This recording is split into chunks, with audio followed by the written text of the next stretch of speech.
as Canada and Argentina are up next against the Kenyans. The fans have been loving being back in Hong Kong. So are we. Great scenes on day one last night.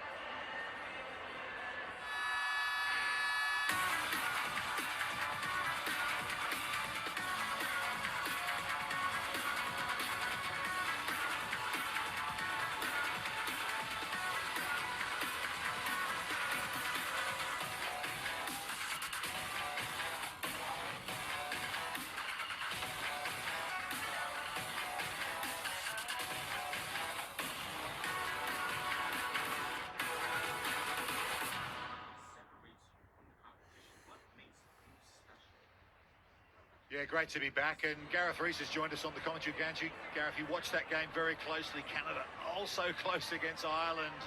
Tough to take. Yeah, it was, but much more pride in that performance, a bit of grit there. Obviously, the Irish showed their class, and interesting comments from McNulty. They're looking ahead to top four in this series. But for Canada, yeah, another tough loss, but much better performance. Pool still on, though. Kenya up against Argentina next, another crucial game. Yeah, I think the Irish just put the pressure on the Argentinians. Obviously had that big win yesterday over Canada, and there's so much to play for here. And the Kenyans played some really good rugby yesterday and lost in that Irish game. So the fans are heating up, and this is picking up. We're into our 10th match here in Hong Kong, this great stadium. There's the South Stand down the end, just building up there. A few scenes in there. And a real nice atmosphere around town as well. It's very much Hong Kong Sevens is back in place. Argentina and Kenya to come here. They've dominated this one. They've won all three matches last year, including a victory in the Rugby World Cup Sevens down in Cape Town in September. And an Argentinian side with so many weapons, and Gaston Revol notched up his 80th appearance in an HSBC World Series event yesterday. He will captain the side. And for Kenya, Billy Odhiambo got 2 tries yesterday. That's 103 for him lifetime. So Damien McGrath's team, there is Revol, steely intensity.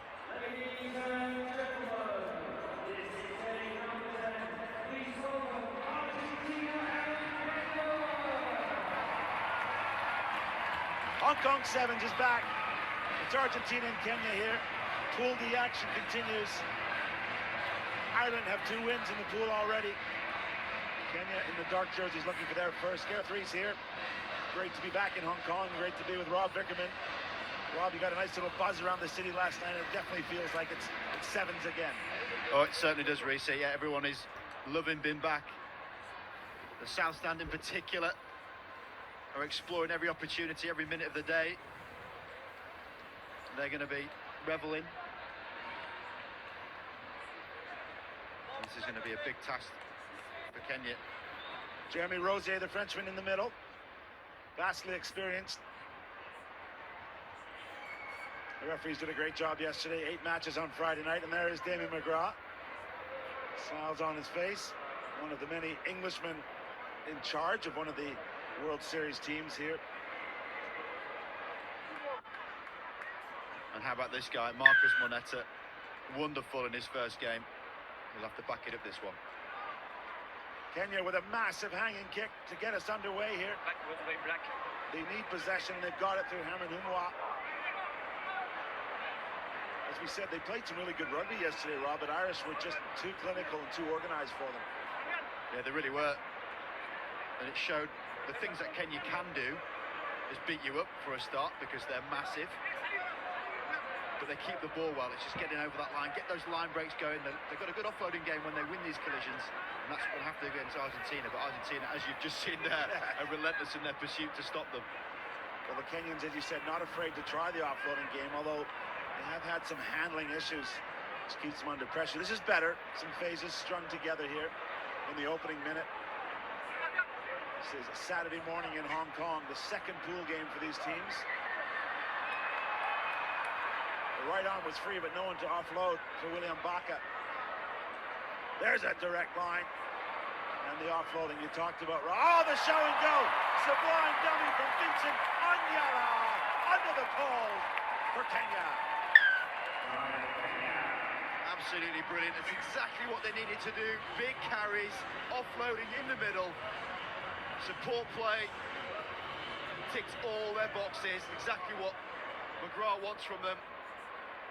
And a little bit of deception as well. That inside defenders had to stop. Plenty of space through the middle, and off Yala goes. Well, that was the fake pass that did the damage. He knew he was in here. That's his 46th try on the series. Oh, beautiful work.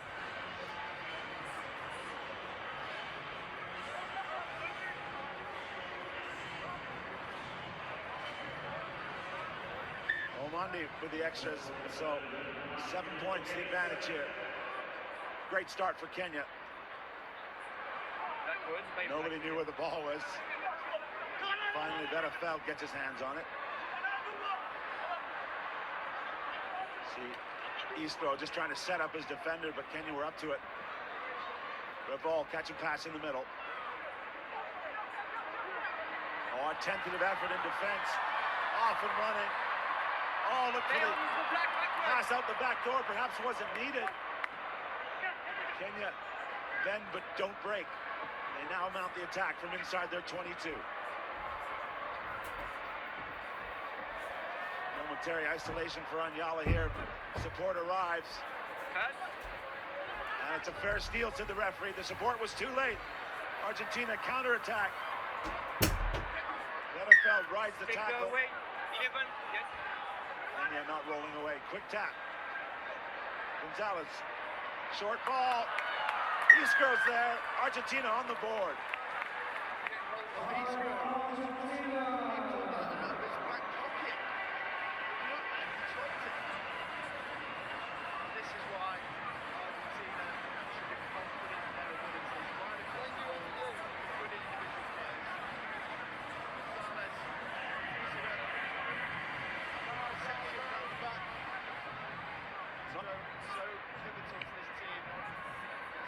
Sure what the Kenyan defender was doing. A big tackle there probably would have dislodged that. But the 23-year-old from Mendoza, Iscro, it's Argentina on the board. Conversion ties it up.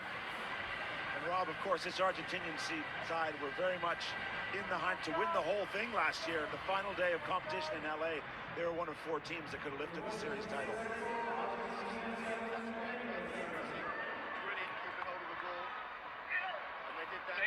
Tournament after tournament, the best ever season. Umwa still on his feet.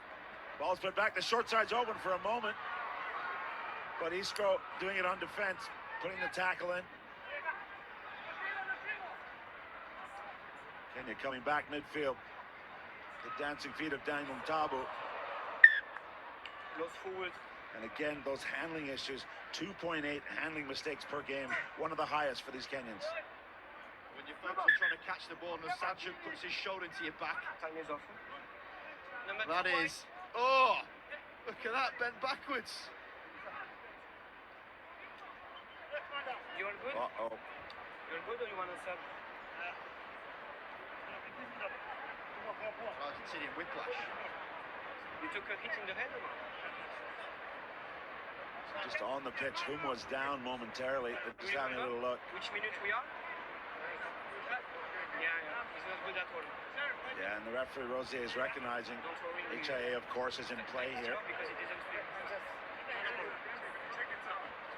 He will be a big loss for Kenya. The big man just rightly taking his time to the sideline, making sure his head's okay. And compromising how he plays it, but he's getting replaced by Kevin Wakesa, who's just equally as menacing on the pitch as well. Wakesa was brilliant in the first game against Ireland, all over the park. See Big William Baca with the goggles on the near side of the scrum.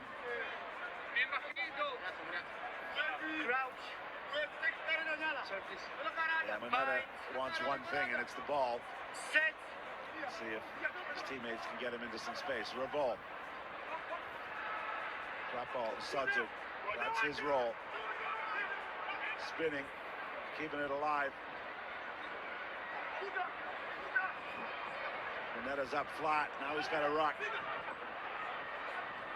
Good defensive work from the Kenyans for the moment. Revolt, perhaps that's forward play on to the referee.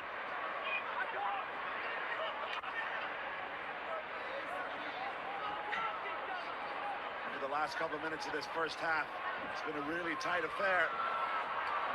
If you're Kenya, you don't like seeing this man on his toes, but he's giving the ball back. Just too excited, maybe. Marcos Moneta. Just trying to level the playing field, isn't he? That's all. He is so wily. Look at the way he can change direction. He's looking up and just adjust the fingers, and it's that little movement that ends up in punching the floor. The man made his debut here in 2019 in Hong Kong. Of course, 2021 lifted the World Rugby League Sevens Player of the Year. It was really the start of a fantastic year for the Argentinian side.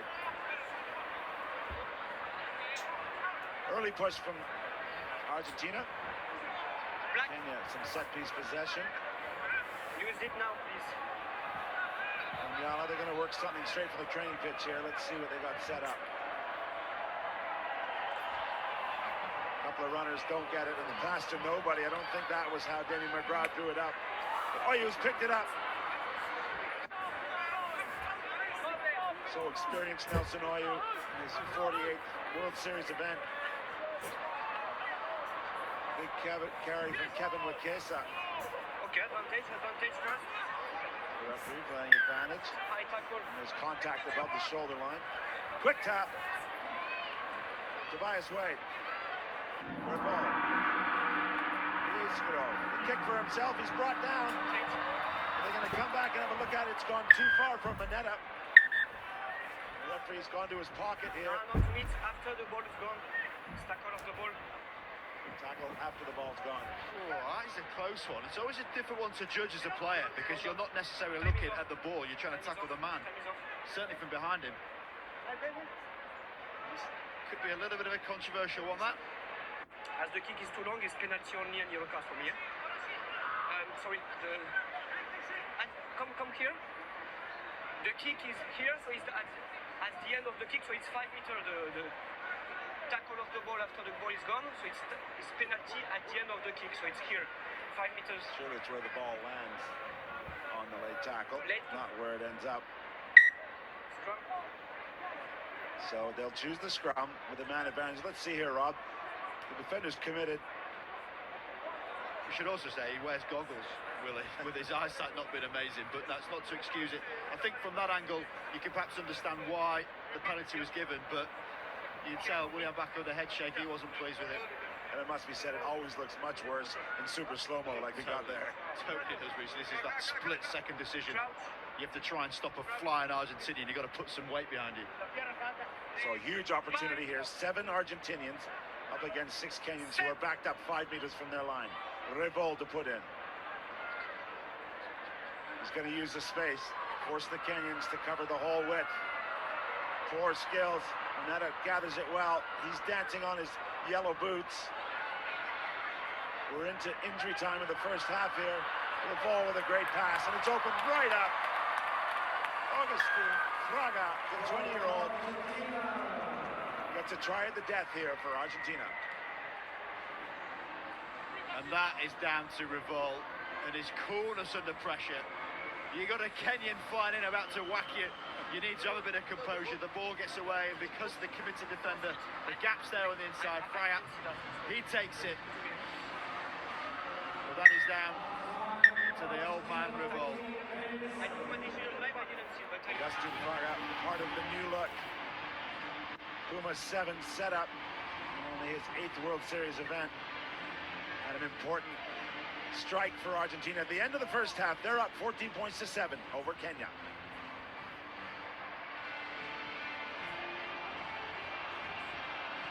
Very much composed Argentina huddle. They've got such quality in their ranks. Kenya just taking a bit of time to compose themselves as well. Dane McGrath about to interject with some points from the notebook.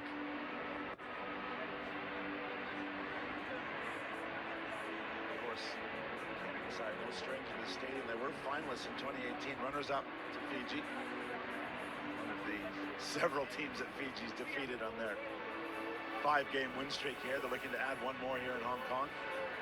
Amy McGrath, who's won on this series with several teams, including Samoa and Canada.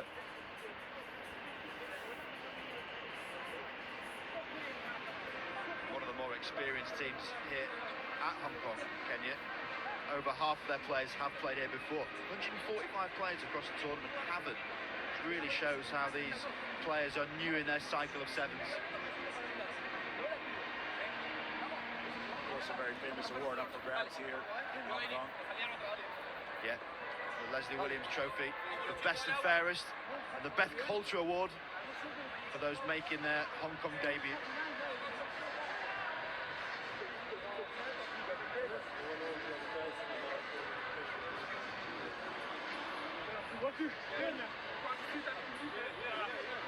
Well, we're back here in Hong Kong. Rugby sevens. Sef Funds, as they're putting out. FUNS is back. Great game mounting up here. Argentina 14 points to 7. And you mentioned Beth Coulter, our lost friend, who had so much to do with building up this tournament. She'd be delighted to see rugby back in and as part of the whole city becoming revived this weekend. Yeah, absolutely. In her honour, there is an award here for those making their Hong Kong debut, the standout player, of which there are 145 across the whole tournament. So a lot of options and a lot of people already stepping up. All part of the traditions here, Hong Kong Sevens. It is the Cathay Pacific HSBC Hong Kong Sevens, day 2, and this is match number 10. Second match for these teams. Argentina with a big win yesterday over Canada. And for the Kenyans, a tough loss against Ireland. There's a ball that doesn't go to hand. Argentina scored right at the death. And Kenya's still serving some time in the sin bin. Hands on the floor, in the ball, like Penalty seven, against like Kenya. Well, there's 3-on-1 for the moment. Ravol's got it in hand. He hits it short. Simple hands, well executed. Great basic skills. Luciano Gonzalez over for the Pumas. Yeah, the pit bull goes over. He's hobbling, but that won't stop him. You mentioned it is a simple execution, but they do it so well. The hands, their general football ability is strong. 2 defenders drawn in, and 3 attackers. Ball in front, exactly where you need to be. It's what you practice from under 10 onwards. But even at the top stage of sevens, it all counts.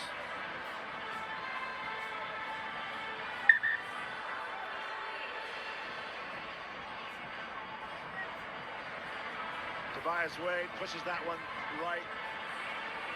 So a little bit of reprieve for the Kenyans. Gonzalez, 25-year-old, just getting some extra strapping.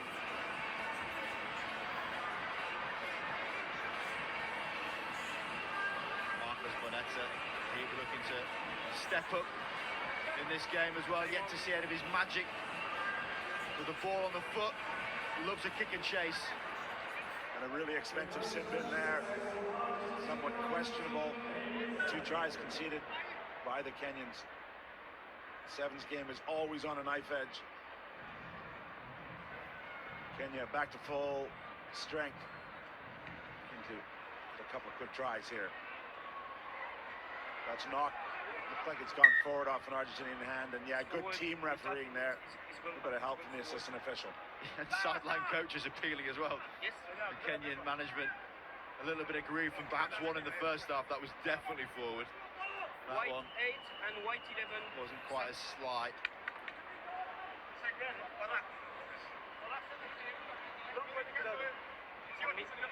This Argentinian side, not the biggest team out here, although that man's a bit of a unit, but so tough and such core strength, matched with this incredible pace, deceptively strong pace. Right across the board, and that's why they are so difficult to play against, because they all play with this all-court game.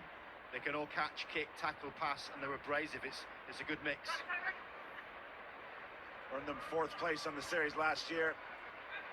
If that was this year, that would be an automatic berth in the Olympics. The top 4 will be heading to Paris in 2024. course, for teams like Kenya, relegation is always an option at the bottom end of this table. It's on the ball to me. Running on. The referee explaining he felt the Argentinian player had rights and was on the ball. Just taking a bit of tempo off it now, Argentina. Looking to the long side, kick to the corner. Don't often see this.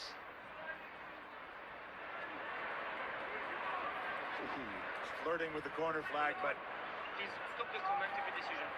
Well, some would say that was pinpoint. That was a gamble. Number 5, black. East Coast going, yeah, all along. That's what the plan was. Sorry, 5 and He 12. gets away with it. Number It's like a 5, Roman god, 5 doesn't black, he? and number 12, 5, sub. Some And subs number on. 12. Number 12. Edmund Anya on the field. No, not yet. Yeah. The Kenyans have two lads, and George Oro and Dennis Abukuz. Never left Kenya before. Never been on a plane before, Rob, before they came to Hong Kong What are this we week. doing? On the side, please. It's remarkable to say that, isn't it? Imagine the skyline. For one of the best skylines the world over, Hong Kong. They're staying Kowloon side. Pull the curtains back in the morning and see Mark is here. the most incredible sights. Brilliant opportunities for Kenya. Time on. So finally we got things set. We're going to have the Argentinian line out. Levajian, the youngster, not straight. Advantage to Kenya. They're going to try and pull something out here. Just over 3 minutes to play. They're going to need something quickly. Down by 12 here.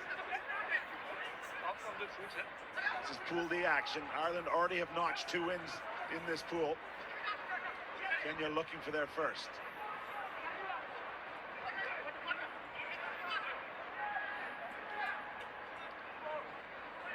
Well, Argentina are up for it, and the tackles right now. Kenya not able to get out of their own 22.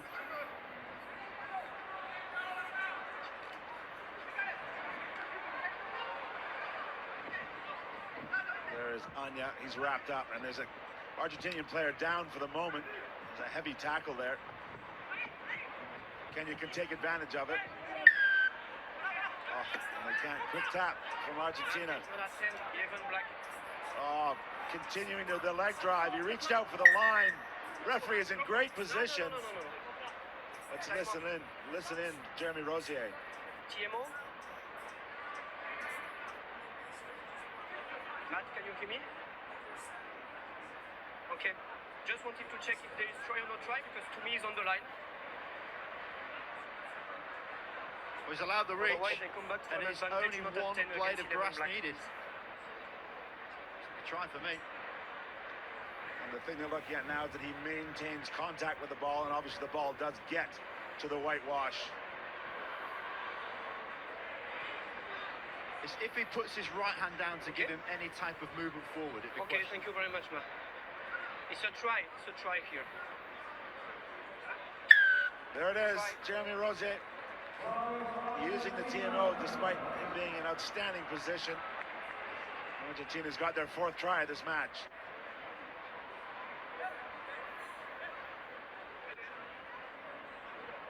There's the steal, strength over the ball, albeit his hand was down. We've seen those given the other way. There's the dummy, rides the first tackle, changes the ball, and then this is the important bit, the reach.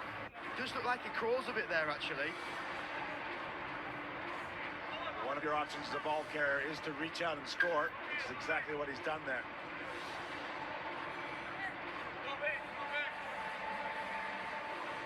It's fantastic for them though, Satsu. He's big enough to play in the forwards, he's abrasive enough to run as a hard centre. He's a real pillar of strength for this Argentina 17. Yeah, the 25-year-old made his debut in Dubai in 17, but he's become an important role player. Finally, some space for the Kenyans. Through Wakesa. They spilled it again. The handling errors, a big issue. Argentina now and very much in control. Just over a minute to play. 26 points to 7. Again, the basics done to perfection. Oh, I've jinxed it. Everything except running and holding onto the ball have been excellent. Oh, I was wanting to see Zazu go for it. When he gets going, he's rapid. He's watched Bonetta in that first half. Just holds the ball in that left hand and it falls out underneath. Oh, what a shame. This guy in full flight is something to see. Well, with what is going to be Argentina's second win, we're going to see more of him because Ireland and Argentina have booked their places in the quarterfinal now. They've really got it together this second half, Argentina. Kenya scored first in this game. Looking for every minute like they were going to really challenge, but it's just fallen away. Kenya looking for a second try from all the effort they put in here. They've just come a little bit unstuck. A few penalties against them. This one goes towards them though. The gong sounds. Jororo, his first touch, and again another handling error. That's really been the difference in this one. And the Argentinians have had enough. They'll take the victory here, 26 points to 7. Handshakes all around. Argentina dominating this one in the end, despite Kenya's first score. Argentina win 26 to 7.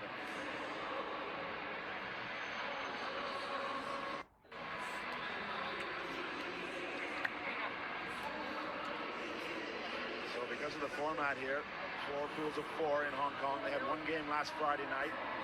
Argentina got a big win there over Canada. Now they've got this win. So they have 2 wins. They are top of the table through their points difference. And Ireland in second place, but in good form too. Kenyans and the Canadians still looking for their first win.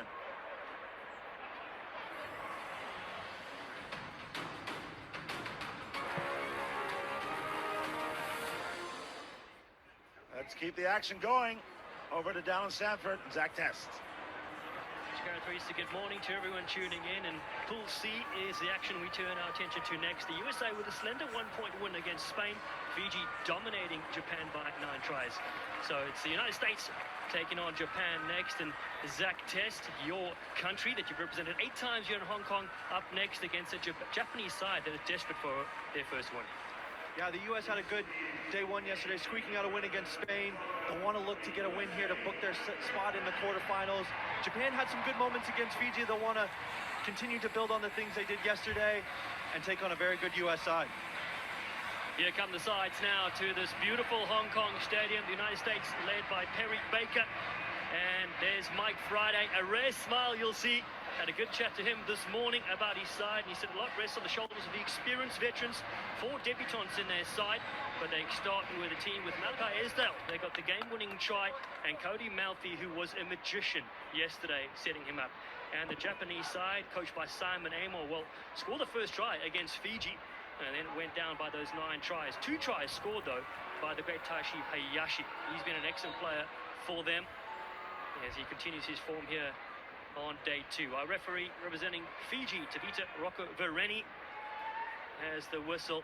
Very experienced referee. So here we go. The United States on the right in white, kicking off with Cody Malfi to Japan on the left in their second game here at the Cathay Pacific HSBC Hong Kong Sevens.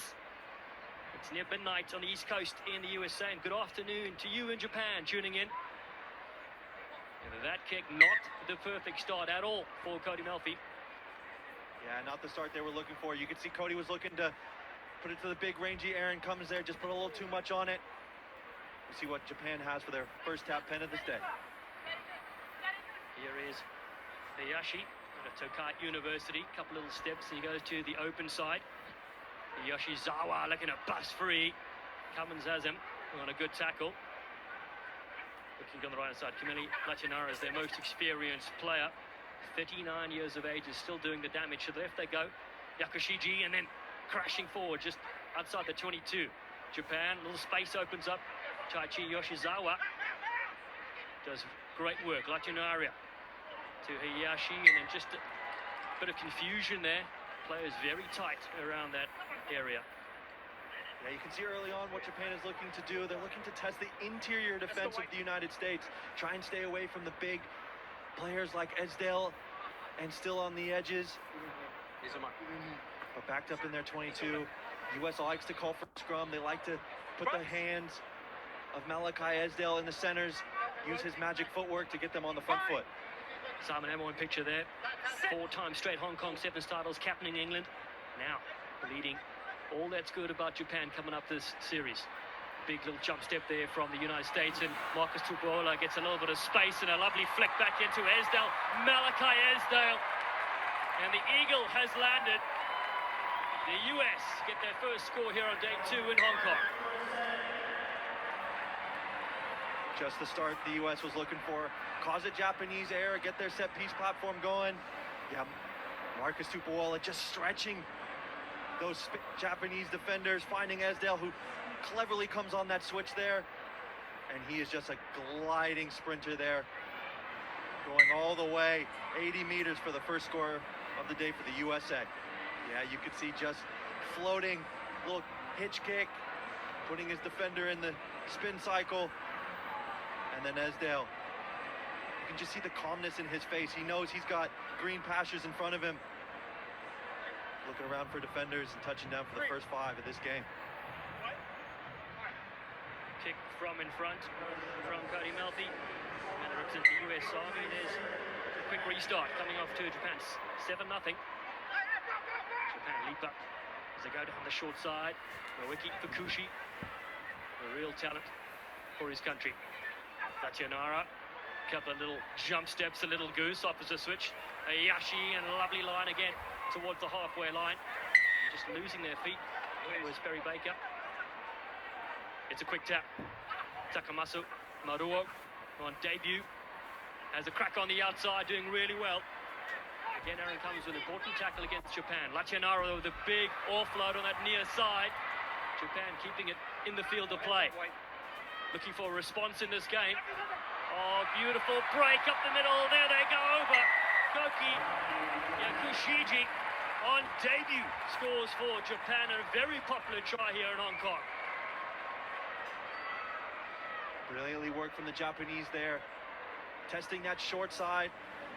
And just having a little scoot at the 9. Aaron Cummins just couldn't complete that tackle. The Japanese throw it down for their first 5 of this game. Really good start after that US 80-meter try. That's exactly the response the Japanese will want to have. They know how important each game is. Every point matters this season. Caught an extra 2, unsuccessful. 7-5 the score. Yakushiji played with the Yokohama Cannon Eagles as well. First appearance on the series. A vital score here in the first half. USA to receive. This kick has gone out on the full.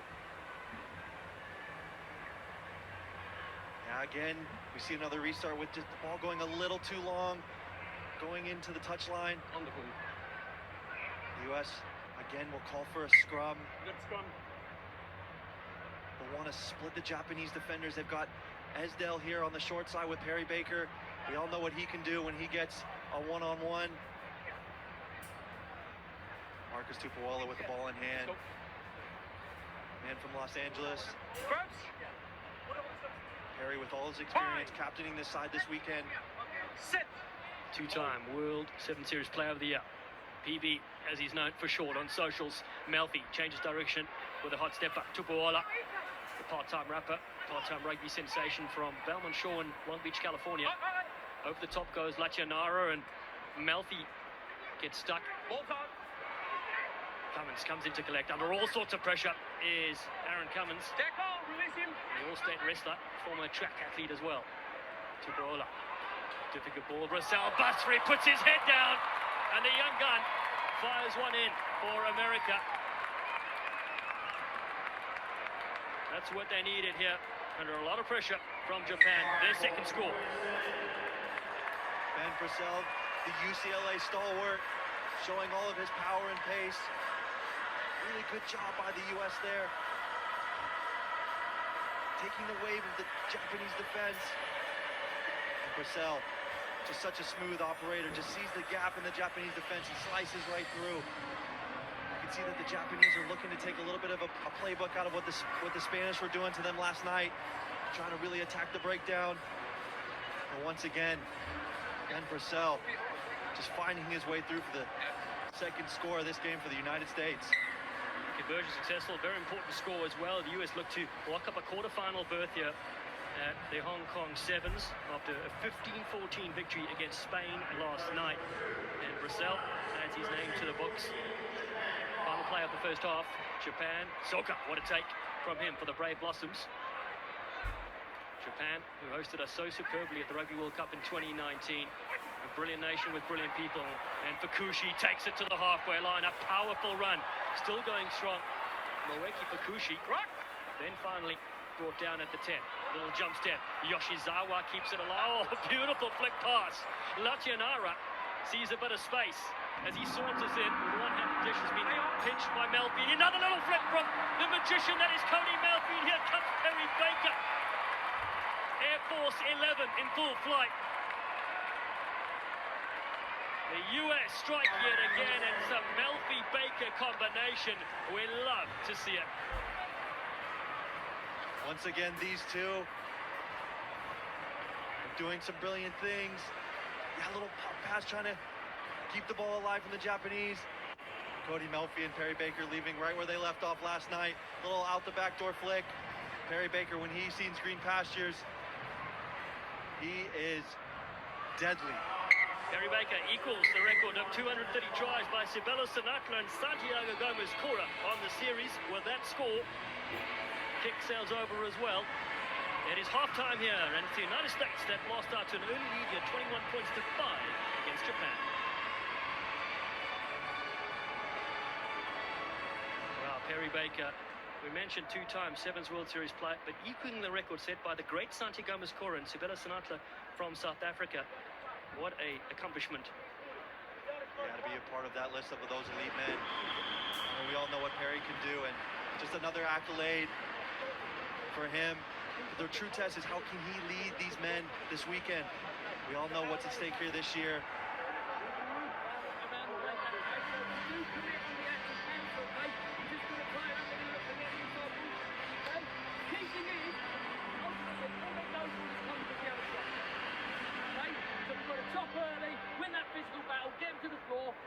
Around the breakdown and we're in a good place. All right? We hold our team safe, we force mistakes, we get the ball turnover, that's job done. We haven't executed our attack yet. That's my challenge to you now. It's a kick off the six, it's gather that ball, it's play physical possession, move the ball to the space and hurt them. Okay, from moment one. Clear minds, okay, next possession, let's be clinical. Okay? Yeah, interesting to see there from the stats. You can see that Japan has carried the ball 16 times into contact. Not their usual phase of play. They usually try and play away from defenses and use their speed and steppers to really put stresses on those defenders, but the US has done really, really well here.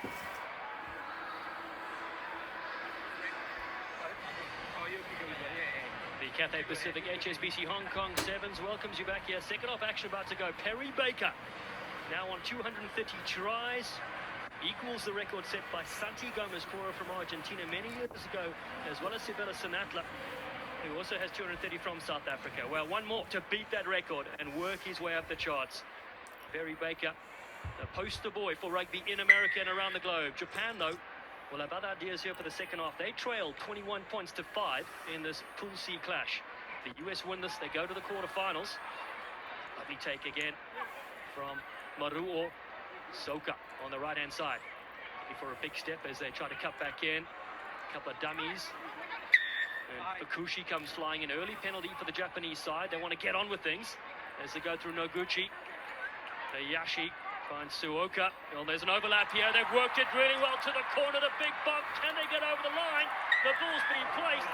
Takamasa Moro on debut scores a fabulous try here in Hong Kong. It's all smiles for the Japanese.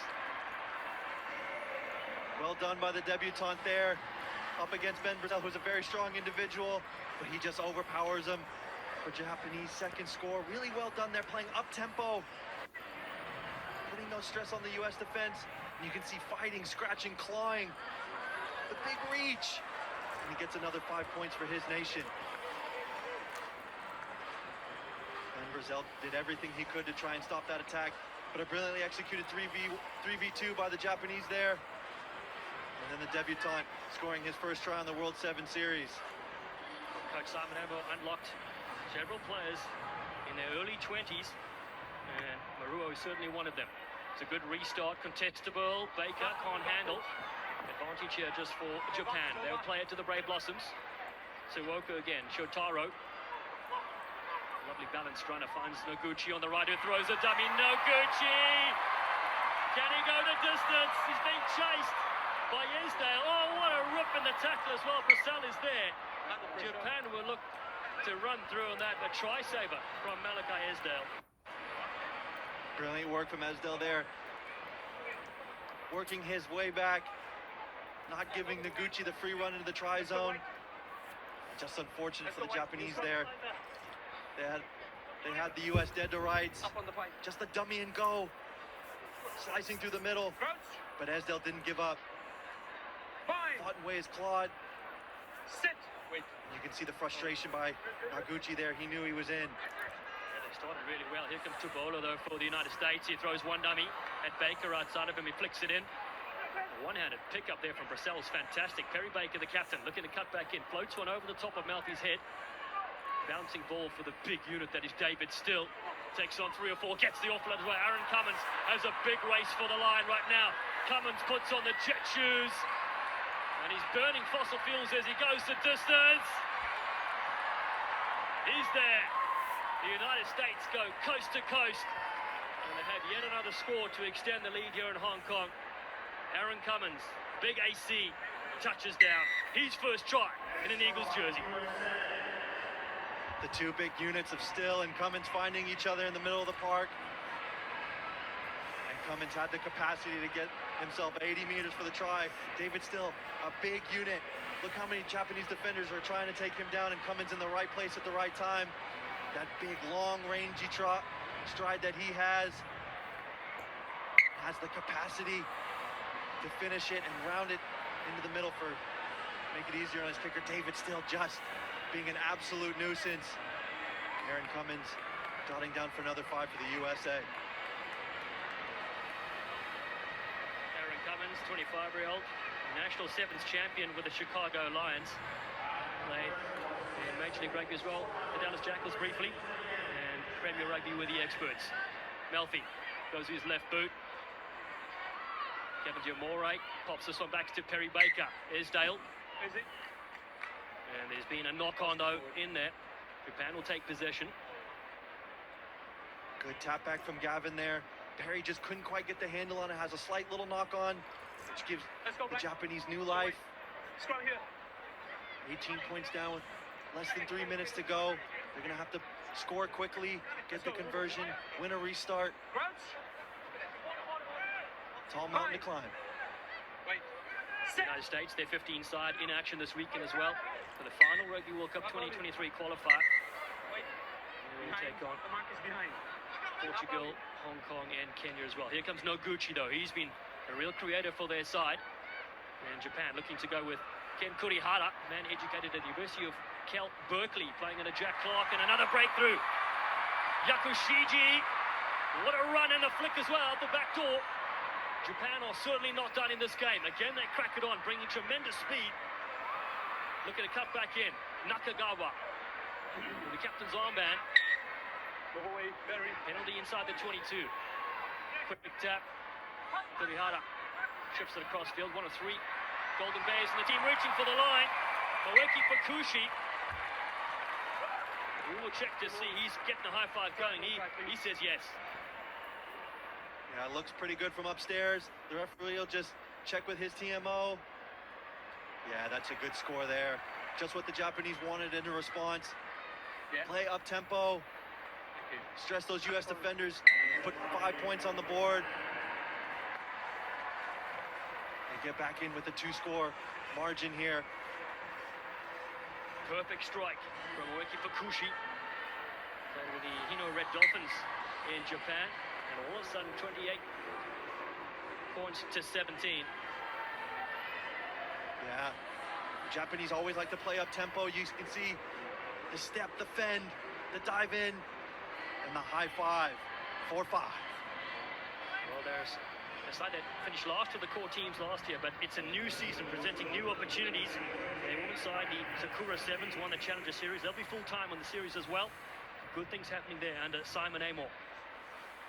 The USA, though, looking for a quarterfinal berth here with Cody Melfi. Melfi, a clear bust for the line. He's a marvelous player, is Cody Melfi.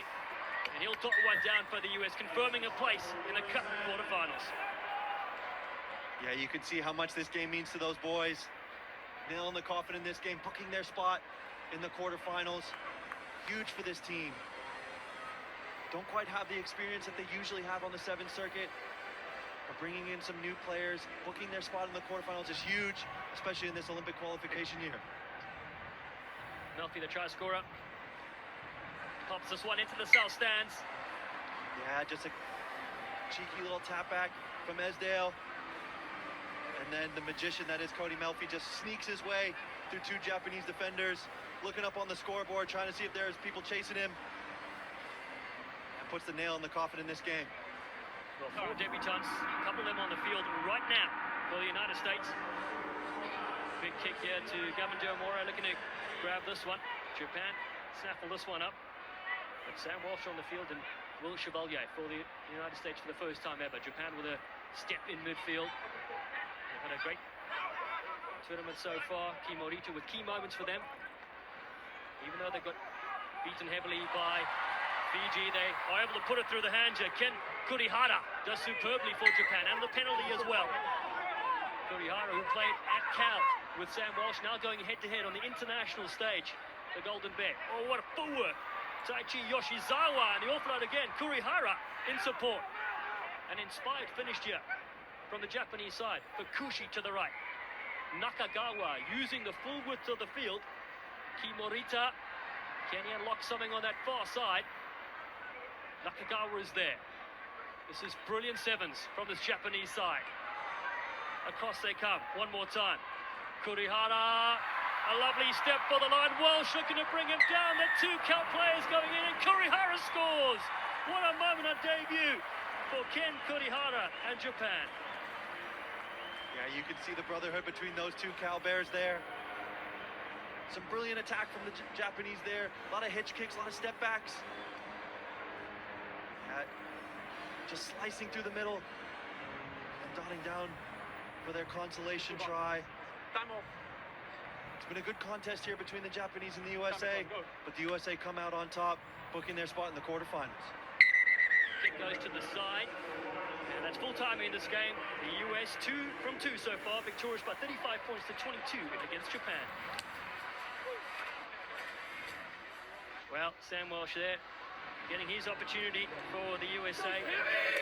Some great tries scored by their side, and Mike Fight will certainly be happy. They've done their job in the opening 2 games. Yeah, especially coming in with the inexperience that they have. They knew the job that needed to get done is put Spain, put Japanese to the sword, get 2 wins. So it doesn't come down to a heated contest versus Fiji that we're going to see later today. But really good preparation in their COVID bubbles here in Hong Kong.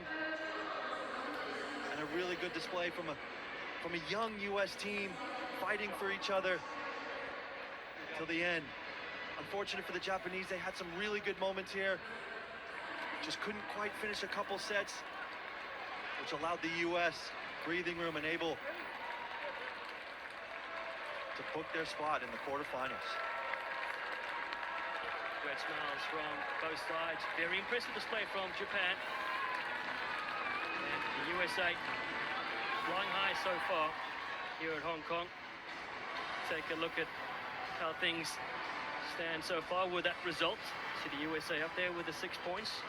Fiji, Japan, Spain, still games to come, of course. The USA will find Fiji later at 4 p.m. local time.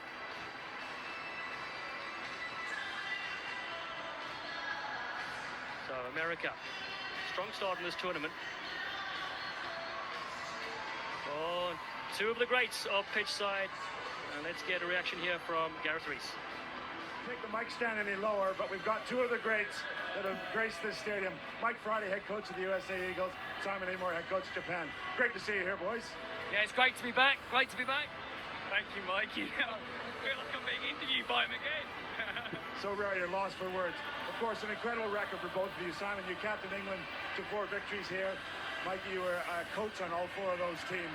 What's it like, first of all, going head-to-head with your mate here today, Japan and USA? I mean, it's always good fun. We love locking horns ever since we shared a room in Beijing all those many moons ago, talking about bike dissertations. But we've always had a great relationship off the pitch, always been highly competitive, whether he's with England, wherever I am in the world, and it's just what the game's all about. No, it's just really special being back here. I mean, and the opportunity to play for us, Fiji, yesterday, and then to get an opportunity against Mike. You always know with Mike's teams, they're going to be so well drilled, so well disciplined. It's always a wonderful test and challenge. So it's just fantastic being back here. And both as rugby fans, you've got to be happy with where Sevens has come.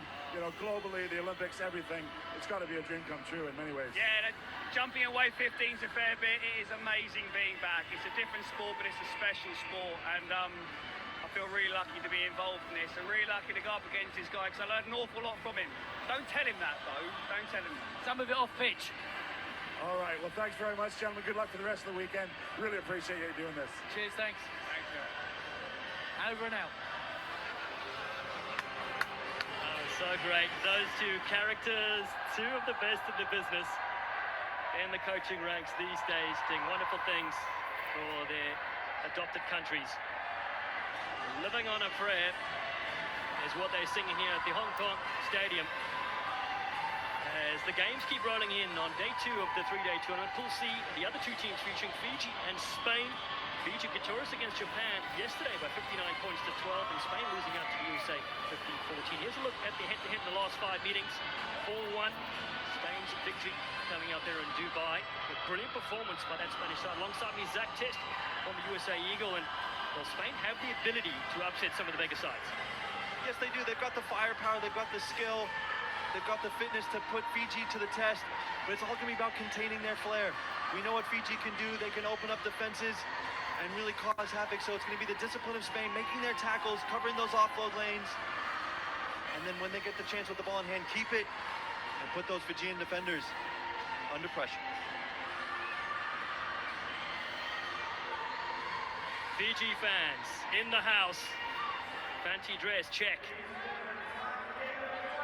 Party atmosphere unlocked as the Flying Fijians take the field, led by Wasia Nathungu, and Spain, captained by Juan Ramos, run out the tunnel at the iconic Cathay Pacific HSBC Hong Kong Sevens. We mentioned results earlier. Fiji were flying with their 9 tries.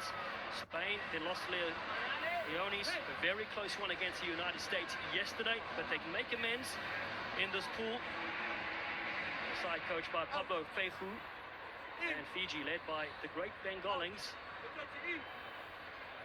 And Bulavanaka to our Fijian fans. Good afternoon to you. Early morning for you in Spain, wherever you're tuning in for this match 12 to Pool C. Officiating this one, Craig Chan from Hong Kong has the whistle. So good to be back here.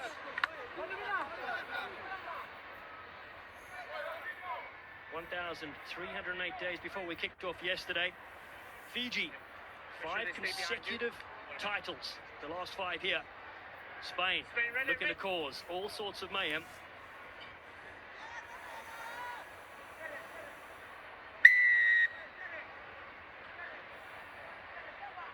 We are good to go. Nathungu takes his time for his forward pack. Without Jerry Tuwai in the squad. And Rasaku leaping up though. Brilliantly in the air for Thiago Romero, and Juan Ramos almost gets hit hard. Able to flick it away though to Juan Martinez. He's got a lot of moves, has Martinez, with a man bun as well. As an early attack on the outside finds Thiago Romero, wrapped up well. Paul Pla's with him. Spain's top try scorer in history. They attack the line with Lopez, such a rangy runner. Ramos loops around to the right-hand side. Thought about a little kick and then steps a couple. Does Romero yet again. Very active early on in this game. Paul Pla was half expecting that. Swallowed up in the end. Jojo Ceres. Good touches so far for the Spanish side. Sometimes the best form of defense is attack. Martinez, Ceres, Poplar in a little bit of space, flicks out the door. Romero again. Door shut though on that far side, so they reload. Martinez whoops it for Spain. Ramos gets a nice switch, trying to change the direction to the 22. An excellent start to this game for the Spanish attack. Again Martinez. The no-look ball back into Ramos. It beats one. Dummy thrown on the inside from Eduardo Lopez. And this red wave continues. Oh, busting free for the line. Manu Moreno lights up the crowd. And the opening score belongs to the Spanish. Brilliant start from Spain there. Going through about 10 phases. One thing Fiji doesn't like to do, they don't want to defend, they want the ball in their hand. And a great spin move there by Moreno. Just splitting two Fijian defenders.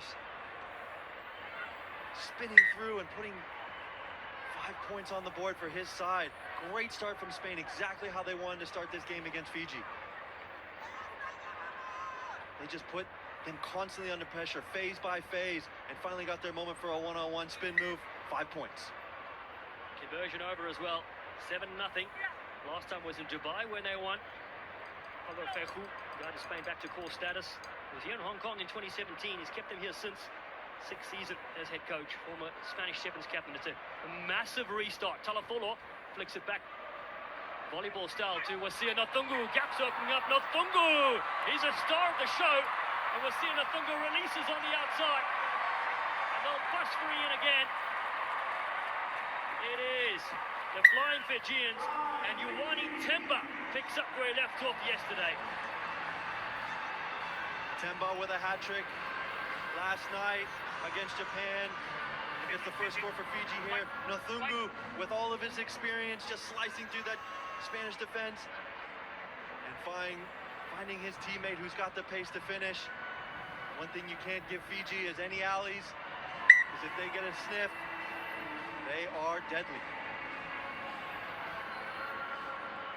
Tembu is a man who just knows how to weigh his way to the try-zone. One hand down, singing his praises to the big guy upstairs. We're locked at 7 apiece. Well, Ioane Temba says he wishes his father was still alive to watch him play international sevens. So his mum, wife and youngster are watching here. The ball bobbles free.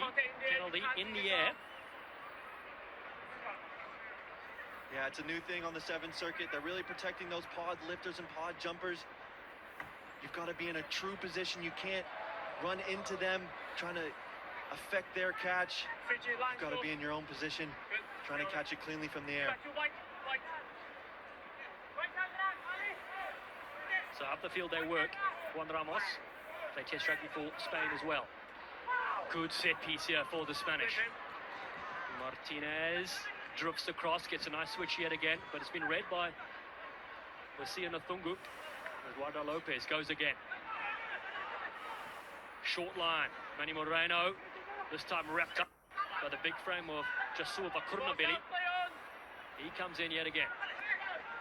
Fiji looking to pounce on this one, but it stays with the Spanish side. Controlled it really well, and shooting out the line. Ioane Temba not only scored tries, but he can fly up as well. Stays with Moreno on that far side against Talafolo. He rides him to the halfway line. And then just the knock-on coming in. There was almost a massive collision earlier in there. You can see the new tendency that Fiji's looking to do. Their last defenders coming outside and flying and trying to shut off the edge. Let's go, set And up, here please. gets man and ball and just shuts down that opportunity for Spain to go around the corner. Split and hold. Tackles, releases, Let's go, line up. and boom! Crouch. Ramos got out of there cleanly. Set. Under 2 to play in the first half. 7-all in this game. Stay. Fiji looking for their second win in this pool. Spain looking for their first. Nathungu finds the lamppost. Sevaloni Moth and Athangi. Good contact on that far side. And Bukiato whips it away to Talafolo. Very active yesterday. Finds the big frame again. Vakurnabilly working his magic. Oh, and getting the fender as well. He's somebody you don't want to meet in a dark alley, let alone on the rugby field with open space. Fiji recycle well. Temba in midfield. Mothanathangi, the experienced veteran, holds it up for Wasia Nathungu. And the captain smashes in the second try. And Fiji finally have the lead. Classic Fiji try there, stretching defenses one side to the other, using their big forwards and rangy arms to get free for offloads.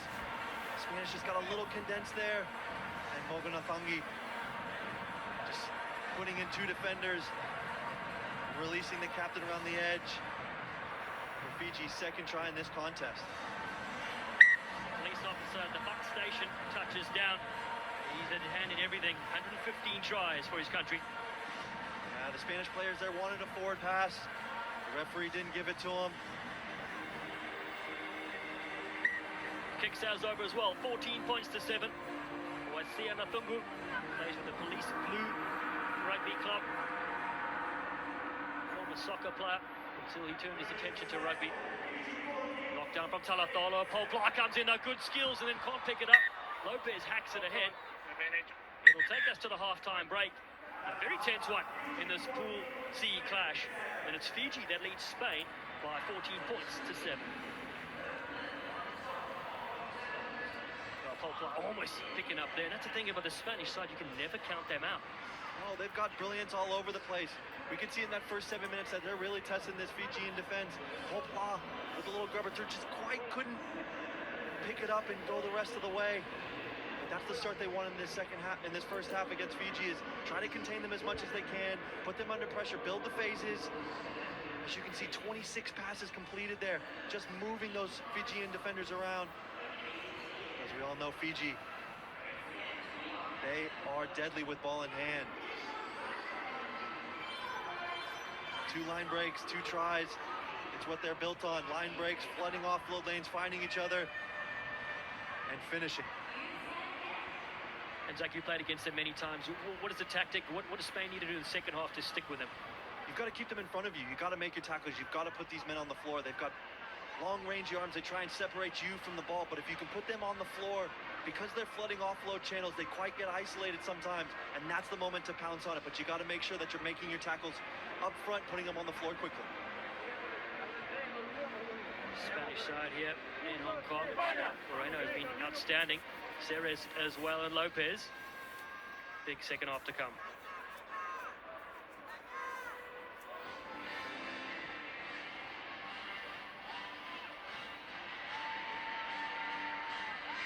The beautiful Hong Kong Stadium welcomes you back to day 2 of 3. After 3 years and a few months, we are at the what is now the home of Sevens. It was invented in Melrose, but Hong Kong is on the bucket list for fans and players alike. A tense Pool C game here, and it's Fiji that lead 14 points to 7. Spain kicking off from right to left. They lost last night against the USA 15-14, where Fiji won 59-12 against Japan. That's how they sit in the pool standings. It's knocked down here, and it's a knock-on called. And is in front, knock on. Unlikely little knock-on from Fiji there. They're so tall, they're usually very dominant in the air. But Spain with possession in Fiji's half. Just how they wanted to start the second half. Let's look if they can build those phases like they did on their first try. Spain, who treated us to the first ever tournaments in Malaga and Sevilla last season, have Martinez in open field play here. Lopez cuts up the middle. Does Eduardo. Slow to the breakdown, and that means there's a knock-on in. That first phase turnover there, not what Spain wanted to do. Just got a little isolated. The sweeper came in, had his hands on the ball, and just caused a little spill of a knock-on there. Now Fiji will have a scrum midfield, which really stresses defenders. You've got to cover both edges. As we know, Fiji, they get time and space with their long-rangey runners. They are tough to stop. Yeah, Fiji, look at the stats. Undefeated in their last 32 matches here in Hong Kong. Well, they've also won a record 8 cup titles since the series began. They'll be looking to become just the 3rd team to win 9 or more at an event after the All Black Sevens did that at home and in South Africa in the Blitzbox in Dubai. But here they come up the middle. Wow, the speed is outstanding. And Ioane Temba scores his 2nd in this game. Tremendous effort from the flyer. Temba topping down number 5 on the weekend for this man. Again, it's so tough to defend those midfield scrums because you got to be worried about the edges. If you got miscommunication, the midfield gap opens up and Temba takes advantage of it and dots down another 5 for the Flying Fijians. This man, he knows the tri-zone all too well this weekend. He is one to watch. These men have picked up right where they left off at the World Cup there in Cape Town. Yeah, tremendous scenes when this Fijian side got back to Fiji, celebrating that Rugby World Cup Sevens victory. Been a long time between drinks for them there. Sarevi had won it with them in '97 and here in Hong Kong in 2005. Bukayaro flicks it away. There's always somebody there in support. A low one to take as they look for the dummy switch, and again busting free. Josefani Soro for Fiji. The flair is outstanding again. Soro just splitting Spanish defenders there. Get a hug from his teammate. Understanding that it's a big score for his team. A little miscommunication on the switch there. Who's going to take the Fijian attackers? He just slides through, glides his way for another 5 points for Fiji. Well, looking strong here for a quarterfinal placing. Fiji trying to make this 2 from 2 in the pool stages. Under 4 to play, 28 points to 7, and after trailing by 7 early on, they are scoring output of note, as the stats indicate. Look down pitch side to the brains trust that is on the side there. You almost don't need a coach when you're Fiji. No, you do. Now these men are just so gifted in what they can do on a rugby field. The coach is just putting a structure in place, getting them to buy into each other and what the process is going to be moving forward. Blessed with some of the best players on the planet. Fiji now, everyone's very tight at a restart. Let's see, down the middle, they should go. To the left-hand side. Spain, Los Leones, grab this one out of the air. One try to the name so far as they go with Manuel Sainz, debuted in Tokyo 2013, turns 30 on Monday. Spent his birthday on the plane as he leaves Hong Kong. More big hits coming. Penalty for a high shot.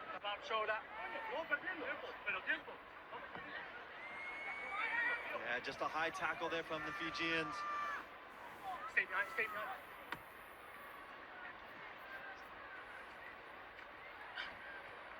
Spain decided to go long, almost keeps it in play, but a good territorial kick. Quick, Max, stay here. Good. They're going to want to have a set piece move off this line out. Really manipulate those Fijian interior defenders and unleash their speedy wing, who's just come on with fresh legs. Spain at the top here, Javier Dorbaneja, and he's wearing 16 for the season. Good little gap on the outside. For Spain, finally bring him down in support there. Jaime Manteca. Good little flick here. Manuel Sainz as well. Playing attractive rugby. Alejandro Laforja. Massimo brings him to the ground heavily, but they charge forward. Again, Dorbaneja again. Good impact off the bench. Manuel Sainz holds it up. Big right-footed step. Thiago Romero. A lot of red jerseys swarm around.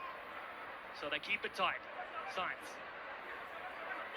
For Spain, under 2 to play. 28-7 they trail. Looking across field, Laforja comes to Jaime Manteca. Gets a couple of good steps here. Man, just a teenager on the World Series, 18 years of age. The dummy thrown, Jaime Mata. Martinez, perfect ball over the outside. Manuel finds he'll get in. It's the thumbs up from the AR and the celebration as well. It's party time in Hong Kong. Beautiful display of continuity rugby there from Spain. Just asking questions of those Fijian defenders. They got a little bit condensed around those breakdown. And all the experience of Ramos, seeing he had an extra man out wide. And Trapaga finishing with authority and giving a little jam to the fans. We are jamming here in Hong Kong.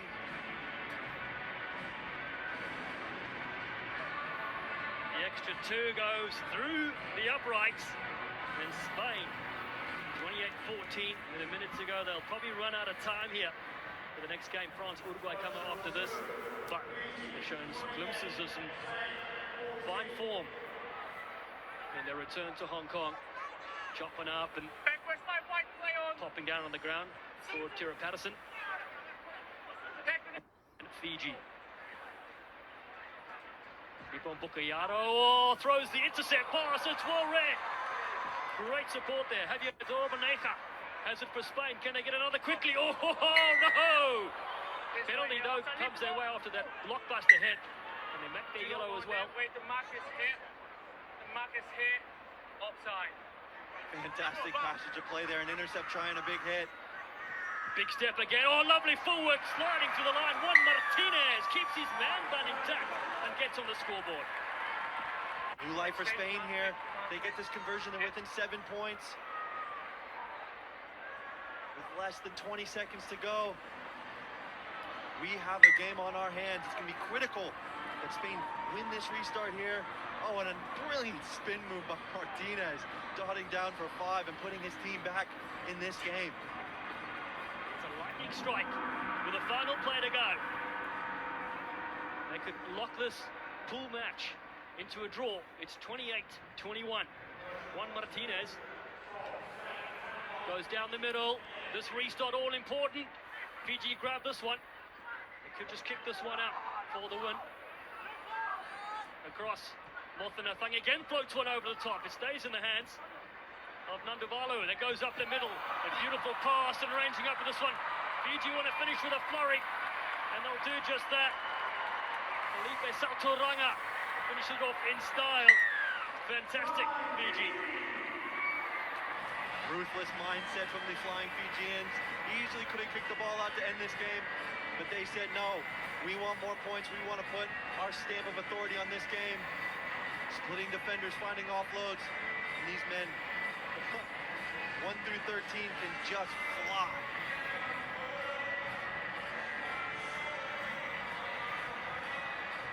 Flying Fijians in fine form here in Hong Kong. Beautiful display of rugby from them. It confirms the quarter-final place for Fiji. And a close one, a good finish from them. They beat the Spanish side here. And this one, locking up Pool C, 35 points to 21. And Fiji have entertained the crowds here, but a much closer game than they expected against the Spanish outfit. That took them near full time in that game. Pool C to start, that's still to come later. And the USA lock horns with Fiji, 4 p.m. local time. But Fiji, 2-0 so far. Spain dropped their first 2 games in this pool. So let's look at the table, how it stands, and there it is. Confirmation, Fiji and USA on top, unbeaten so far in this tournament. And that's in Pool C. All right, let's go across to Rupert Cox to talk us through the next bit of action. Yeah, thank you, Dallin. We're building up to the next games in Pool B. It'll be France v Uruguay in just under 10 minutes time, and following that, a crucial match for Great Britain. They are up against South Africa in this group as well, so plenty to play for and plenty of ways to stay connected with the HSBC World Rugby 7 Series. There you go, Facebook, Instagram, Twitter and TikTok. Get involved. We'd love to hear from you. Tell us what you think. Post your pictures and your videos. And one man who works behind the scenes with World Rugby is crucial to all of that, and getting all the good messages out to you is our social media manager Juan Blanco, and he's the focus of our latest HSBC World of Opportunity. The reaction of a fan after meeting a player because you spotted him cheering, that moment for me is fantastic. I'm Juan Cruz Blanco, and I'm the social media manager for the HSBC World Rugby 7 Series. I'm from Argentina, from Buenos Aires. I played rugby 20 years of my life, so I'm quite close to the sport. And I always dream to work with rugby. I'm the person in charge of connecting what's going on the pitch, on the field, with the fans, with our audiences and communities. So we are here in the Hollywood sign in Los Angeles. We are with Jake Tile. Do you know what this is? Neither do I. In the tournament, we have a lot of personalities. Players have different abilities and skills outside the field. So we choose a couple of players. We go around the city to create and engage with the fans. This is the best way to grow the game, especially in places like the States where rugby is not a #1 sport. We have guys like Jack and Juan coming up with great ideas and keeping me involved, getting everybody involved, and making the players marketable. And this is the stuff that we need. During the weekend, my health app shows almost 20 kilometers walk. So we are all around the venue, all around the stadium. We have eyes everywhere. We have eyes on players, on fans, on the festival, also on the rugby. 7 fans. They have an energy during the whole weekend that is so impressive. They cheer rugby more than one player or one team. They are living the festival. This weekend will be the last tournament of the HSBC World Rugby 7 Series. When we first started in Dubai, I didn't know what to expect about the fans and the people and the players. But now that I can look backwards and watch all our learnings from all these tournaments, I'm expecting a huge finale. Australia has won the series. Nail it! You don't want to miss anything, and you also want to show everyone what you are living and experiencing. So it's like my skin is having goosebumps at this moment. You are all the day really connected with what's going on. You just look around and it's fantastic. I want to share a secret, but sometimes at the end of the tournament I have a couple of tears. All the emotions inside my body are really strong, because I'm achieving a dream I had since I was a little kid. So let's get you up to date now with the results so far through all the pools. This is Pool A, win so far for Samoa, big win over New Zealand, Australia also against Hong Kong. Into Pool B, this is the focus of our next 2 games coming up. You see France got the 34-0 win over Great Britain, South Africa nilling Uruguay as well, but still plenty to play for. Into Pool C, and the USA with a couple of wins. Also Fiji, so those 2 are safely through to the quarterfinals. And into Pool D, Ireland, a couple of wins for them. Also Argentina, to those 2 teams will be playing Cup quarterfinal rugby in the knockouts. Okay, good times are back in Hong Kong, and the King is getting ready to make an appearance, and making their first appearance as a Core Nations team on the HSBC World Rugby 7 Series. Uruguay. It's a very warm welcome to Los Teros, who joined the elite. Uruguay, welcome to the greatest rugby club in the world.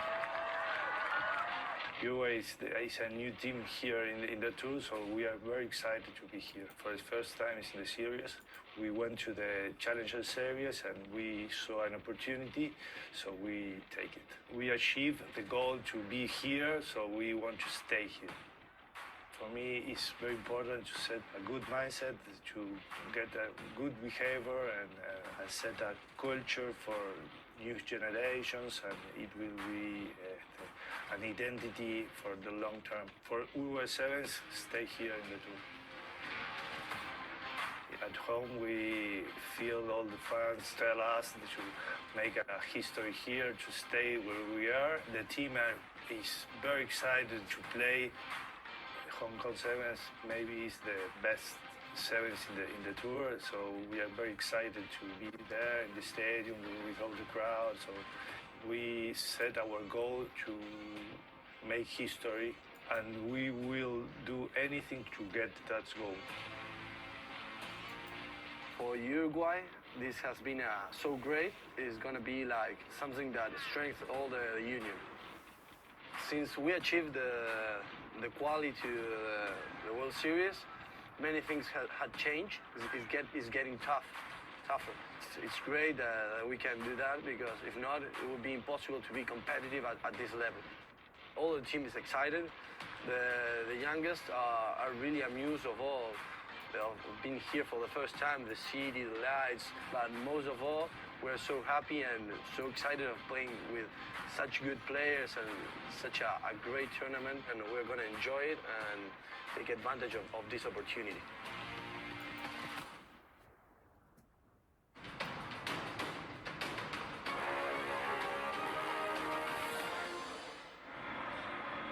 And Uruguay and France are the focus of our next live match in Pool B. Day 2 here in Hong Kong, back after a 3.5-year absence. And you get the feeling, Rob Bickerman, that the locals might have been deprived of a little bit of fun of late. Well, they're certainly making the most of it here, Ribs, that is for sure. Young and old, everyone here so composed, having some fun. On that right-hand side, you can see the South Stand is famed for a reason. So Uruguay, brand new coronation on the Sevens World Series, up against the 7 seeds France. There you go, 5-0 through the last 5 meetings between these two. France with a big 36-0 win over Great Britain yesterday. They've got some new faces, and they look pretty good. Domont and Joseph are 2 of the new men in this French team. They've left the hat-trick hero from yesterday against Great Britain, Grandidier, on the bench. Uruguay, the captain, Ardeo, look for Thomas Echeverry in the 3 shirt, and Liechtenstein in number 9 to do the business for the South Americans.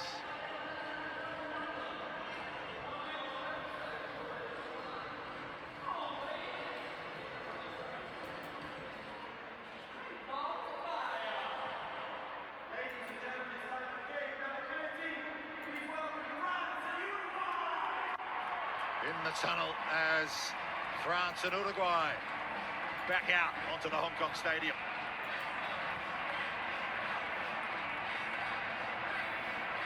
Jonathan Logel, most experienced French player of all time, leads out Les Bleus. Uruguay, led out by Dr. Diego Ardeo. There he is in the 6 shirt, qualified MD. There's their game so far, 21-0 defeat to South Africa last night. And France walloped Great Britain in their opener, looking to put themselves in the Cup quarterfinals with another win here. Quarterfinals. Your referee for this one, Ben Breakspear. Over 50 matches for him now on the series, the Welshman. Good luck, my friend. Thank you.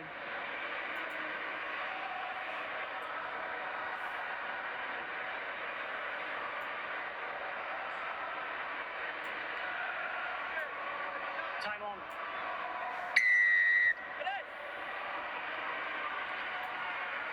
Los Teros, Uruguay, get us underway in Pool B. They kick deep to France. A brand new team on the Sevens World Series. The South Americans won the Challenger event in Santiago, Chile back in August. France have been a coronation on the World Series since 1999, and they've started well in this match. Perez arrives through the hands of Marius Domont, who was excellent yesterday. Here's Mignot. Mignot finding some space. He might go all the way. He's got support. Back inside to Domont. Oh, yeah, smiles all round. France with a bit of jouet to get us started. Starting to see more glimpses of this from the French. Saw it a little bit in South Africa for the World Cup Sevens, untouched in their score there. And here, not far off the same. Lovely movement, inside ball, support player plenty. You only have to watch any highlight of the top 14 to see this being done day in, day out with their 15s teams. The sevens teams are now grabbing that mantle and entertaining with their rugby. Marius Domont from Toulon on the Côte d'Azur. 20 years of age, just his fourth event. Extra two as well, 7-0 France. He's a fullback in the 15-a-side game. Talented, like so many of these French players. Liechtenstein wins the restart for Uruguay. Can they respond? Brasionis to Vinals. It's been robbed by France. Domont involved again now. Pasquet was a try scorer last night. Inside ball to Paredes. It's going to be 2 tries in the space of a minute for France. This French machine up and running early here on day 2. Well, it's certainly revving an engine. To right, the tricolour's waving. Pasquet offload on the inside. Joseph another one. Perez hitting that hard line back at the ball. This is quality sevens from France. Well, they averaged the second most offloads on the series last time out. France made a lot of errors as well, but that's the way they like to play. And that's the way we like to see them play. Yeah, second only to Fiji in both of those facets. They make errors, but you've got to try and speculate to accumulate. The French expats here in Hong Kong. The French school, always regular visitors here to the Hong Kong Stadium.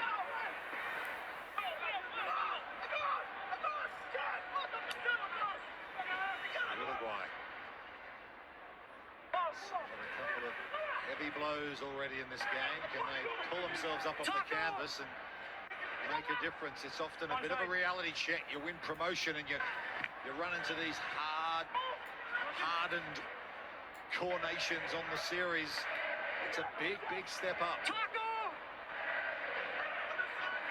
Allez les Bleus rings around the Socompo. Logel with the tackle on Brasionis. Liechtenstein does well to hold on to that. Wearing the face mask is Matteo Vinals from the Carrasco Polo Club, Penarol. And a chance here for Uruguay. They've got a bit of space. The captain Ardeo's got some room, but he's well chased down, but pops it up nicely for Brasionis. Koba. Brasionis scores Uruguay's first try as a core nation on the Sevens World Series. And what a moment that is, having witnessed their efforts in both Montevideo and in the qualifier this year. This guy was a mountain for them. Brasionis is always on the shoulder of support play. Really does put his effort out there every single time he plays. And to right, enjoy that moment. What a huge statement for Uruguayan rugby. Points in the positivity column for Uruguay. Conversion doesn't make it. 12-5. Good team this lot. They were so good in Santiago, Chile. Beat Georgia in the final down there. Had to knock over some big teams to get to that stage. The likes of Germany at that tournament. The host Chile as well. It was a tough old couple of days in the Chilean capital. That got them here. Got a scrum feed here as well, so another chance. But Ardeo, the captain, is down, just holding his right hip. Yeah, it's gone forward in the air. Just take a bit of a moment. That was a clattering. French hitting hard. Okay, here we come now. Let's go. Let's go. Crouch. Crouch. Sí, final point. Estabilidad. Set. Uruguay scrum. Liechtenstein under pressure from Pares, but it's been picked up by Vinals. You tackle on the ground, you slap the ball back Penalty with your though. knees. France. Is that a hand in that scrum to make sure it got out for Uruguay? On the ground, playing the ball. Yeah, there you go. So Pares here can just Yes. take his time. 50 seconds to go in this first half. It's been competitive. France struck with 2 early tries. Uruguay have hit back. Here's Pares on the wraparound with Pascal. He's got Jefferson Lee Joseph with him. Leja. Long ball over the top to Mignot. Oh, how about the skills from Mignot.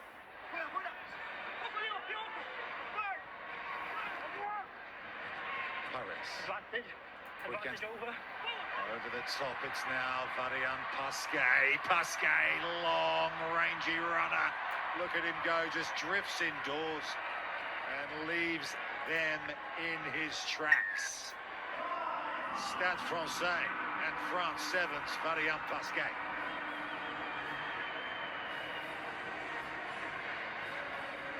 That's one way of controlling the ball. The casual nature of that was then replicated to get the ball back to the far side of the pitch, and that's one-on-one too good from Pascal. This French team are looking balanced, are looking strong, and most importantly, they're playing with confidence. Yeah, we will go to the break with France leading Uruguay by 19 points to 5.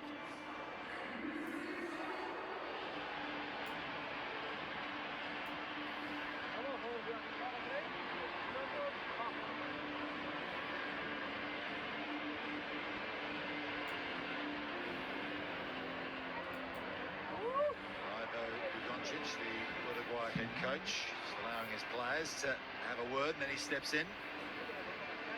So many big asks stepping up to the big stage, playing regular tournaments on the series. The way it tests your depth, not only the toil for the players just through a tournament, but finding enough artillery to go from event to event. 11 events, remember, on this series. This will be a bit of an anomaly as a standalone. This is a nice way of introducing themselves to the HSBC World 7 Series, but they're going to know it's a long and arduous trek.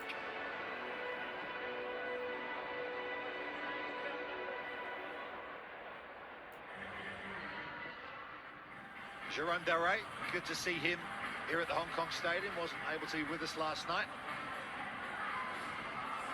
And his assistant, Thierry Janacek. Pouring over the notes there, aren't they? Those two.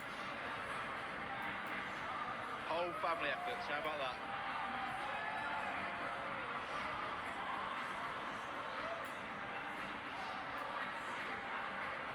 Flintstones, meet the Flintstones. It's a family show in Hong Kong. I hope it behaves better than Bam Bam in the cartoons. Could be carnage in the South Stand. Oh, the modern Stone Age family with us in Hong Kong. Pares gets us back underway. Second half, France leading Uruguay 19-5.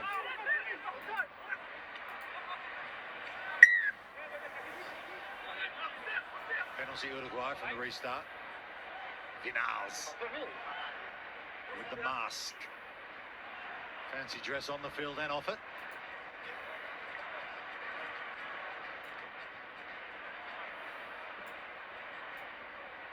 Take the line, boys, okay? Showed in the first half. He tried to, Brasionis, from the breakaway from the captain Arteo. They can put some attacking play together, and they've got a good chance here. Yeah, and that's the danger man you mentioned, Brasionis. He just goes so hard at the line. He plays pretty flat. He's going to look to try and take it in. You say the pace out wide as well. France have turned it over at the line out. Just what they didn't want. Here's the Parisian with pace and power. Varian Pascal. Pares. Mignot. He's really taken up the responsibility, Mignot, in the absence of some France 7 stalwarts. And look at the step through from Rayan Rabage.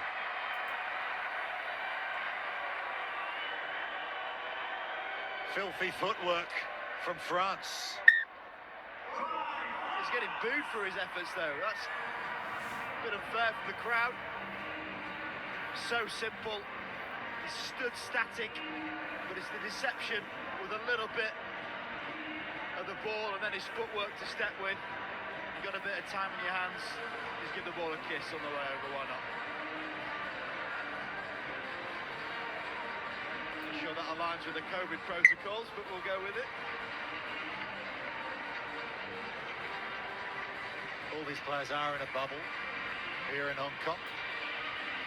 Staying over in Kowloon. And we're over here on the island where the stadium is, in So Kom Po, just near the Wan Chai district in Hong Kong.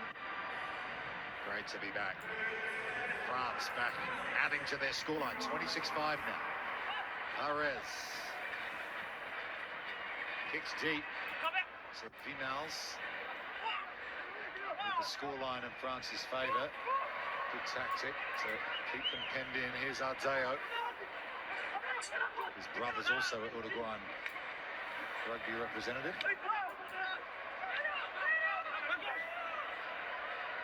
The Uruguayan team are also playing, the 15-a-side team playing in Europe through November, so resources being stretched this weekend. Continued growth of Uruguayan rugby. We saw it with this success. France have scored. It's Grandidier, and he can't stop scoring. That's number 4 for the weekend. Better be on the pitch. Grandidier is about to start warning about Uruguayan rugby's growth. Next thing you know, on comes Aaron, and this is the outcome. Great contact, the wrap nice and low, and then the disruption coming in. Vinal's not able to place it back effectively, and swarming on the ball. Grandidier.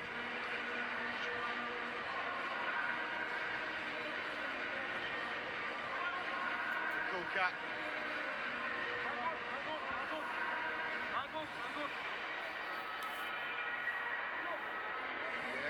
Schooled in West London. Grandidier, once part of the England 7 setup, was let go.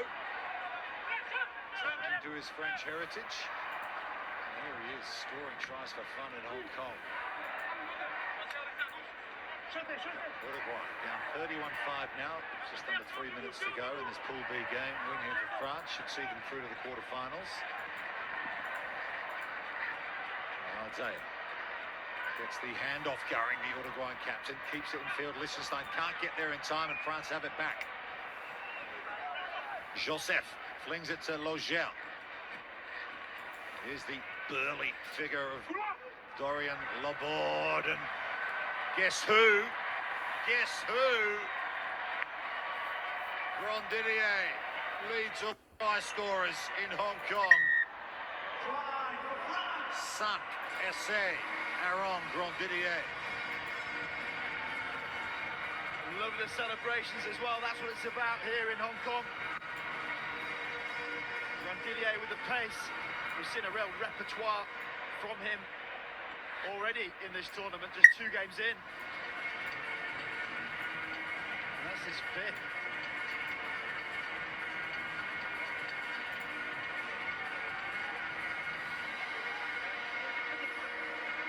Extra 2 from Laborde. Aaron Grandidier. DJ, part-time model. Sevens World Series try scorer extraordinaire.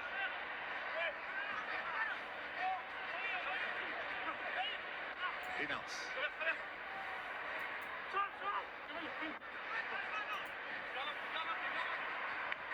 South Americans trying so hard to get out of their own territory. Baciolo's out there.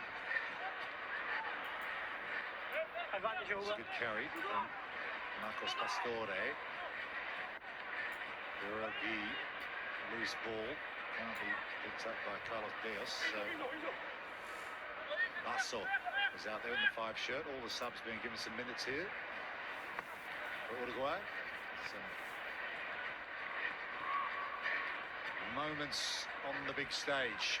Won't come bigger than Hong Kong Stadium on the Sevens World Series. Final 30 seconds, this French wall, they're only playing with 6 in it. You can see the figure of Thomas Carroll in the 21 shirt playing as a sort of semi-sweeper. They're just managing this Uruguayan attack, no problem at all at the moment. Didier is just going to drift across here as the tall figure of Ignacio Faciolo runs into contact, and they get a penalty. Quick tap from Pastore. Basso decides to kick. Getting back well though for France. Thomas Carroll. Oh, nice feet to get away from the on-running player. 38-5. They're going to keep going here, France. They want some more points. One more pass. Oh, well, reeled in by Paul Leratre. Oh, that's a tough pass to take. It's done well by Dorian Laborde. Not sure he has the wheels to take it all the way, but it might work out for them. Yes, it will. They're going to finish the way they started. The salute to the South Stand. Paul Leratre from Racing 92 as his first try for France 7. Oh, that's why I enjoyed it. All the new boys getting hands on the ball and impressive. And it's Paul Leratre, as you mentioned, getting the points. And it's a comprehensive score in the end. Uruguay, in their first effort against South Africa, kept them to 21, but this has been a French procession. France make another statement in their round 2 game. A big win over Uruguay, 45 points to 5.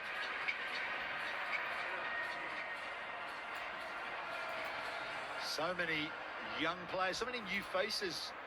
Like 1-2 events, debuts as well in this French team, Rob Vickerman, but they've found a few gems, haven't they? Oh, they always tend to. I mean, you've got a massive player base. Don't forget, in France, they've got 3 professional divisions of rugby, and you really see that come through, not only in their top 14 being quite simply sublime players, but also drop feeding that down. Their under-20s have been impressive. So plenty of positives for the French. Didier, 5 tries so far, just 2 games in. Plenty of games to play, potentially 6 in a tournament, so he's looking good to perhaps pick up that award as the top try scorer. Just see sights of the French enjoying it. 10 of the players for the French have never played in Hong Kong Sevens. You talked about the procession of these players coming through, and there's one that has been here many times over. Yeah, the French school attendees getting away from the France Sevens team. And they will go again in their final pool game against South Africa. That'll be one worth watching. Uruguay, though, with their first points on the board as a coronation on the Sevens World Series. But the tricolour has been flying high. And the South Stand enjoyed that performance from France as well. They are looking in good shape for the Cup quarterfinals. Okay, we can get some reaction now. We're actually going to speak to a member of the losing team. The man who scored the first points for Uruguay on the Sevens World Series as a coronation, Koba Raziones, is pitchside with Dallin Stafford. Koba, a very proud moment for you personally for scoring on the series. What does it mean for you and your country to be on the big stage? It's a very nice experience being here in Hong Kong. It's my, it's the first World Series circuit for Uruguay. I'm very bad in English, but sorry for that. And that's it. It's a very nice experience.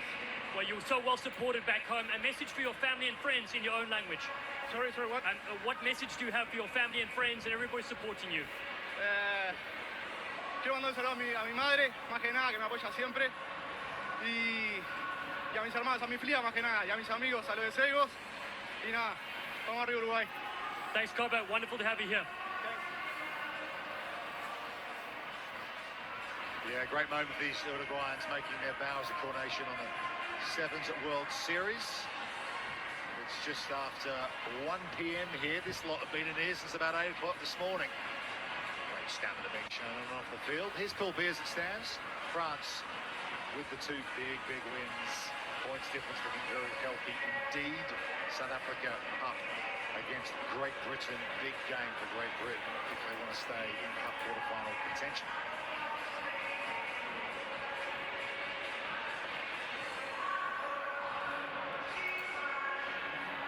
Just under 4 minutes before our next match in Pool B between the Blitzboks of South Africa and Great Britain. Rob Vickerman alongside me. What do you think the words would have been from Tony Roach, head coach, to his Great Britain charges after that? I wasn't thinking last night. I wasn't thinking rugby. I was critiquing the crowd's fancy dress, actually. That was more of my pastime there. I think it's been a very difficult situation for GB generally. Mentioned yesterday about South Africa being the first professional team in 2009, and what has now happened with the unions merging and becoming GB. They've gone back to as they did for the Olympics, and a little bit of the World Series is combined. And when you do that, it can take a long time to get processes and logistics in place to make sure everything is streamlined. This is far too early for them, as they would say themselves, but they're going to come into this knowing you don't get many chances to play on the World 7 Series, so you have to take everyone you get. This is going to be a real challenge for them. You think about GB, South Africa go all the way back to Rio in that incredible semi-final where they won and proceeded to the final where they got hammered by Fiji, but still, great opportunity to play in Hong Kong, and there will be heavy support for GB, undoubtedly, by this crowd. Crowd is back. It's great to see them here. Memories of your first Hong Kong Sevens, Vix? Yeah, we got some really good memories of that back in the day. It was 24 teams then as well, so it was a long old effort. Managed to get a hat-trick against China, ran in front of the South Stand with a big 50-metre run-in, which was pretty special. You can smell the crowd before you see them usually. There must have been some tired defenders out there, Rob, if you ran from 50 out. No bother chasing. Let me have it.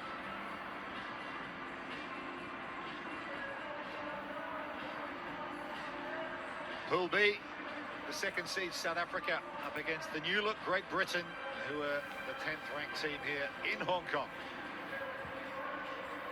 Here are the starting lineups. So many superstars for South Africa, the likes of Selwyn Davids, Ronald Brown, such good playmakers in midfield. For Great Britain, the captain Robbie Ferguson, Freddie Roddick, Jamie Barden, a couple of Englishmen, and Will Homer get a start in this one. Big game for Tony Roach and Great Britain if they're going to feature in the top 8 on finals day.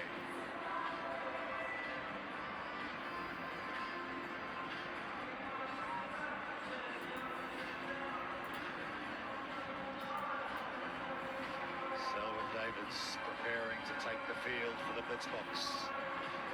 Robbie Ferguson to lead out Great Britain.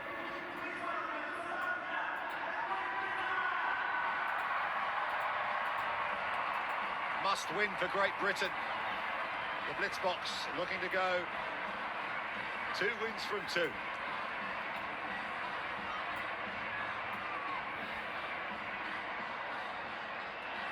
players just soaking up this moment. New experience for them to be in the GB colours on the series, but here we go. Big chance for them to impress.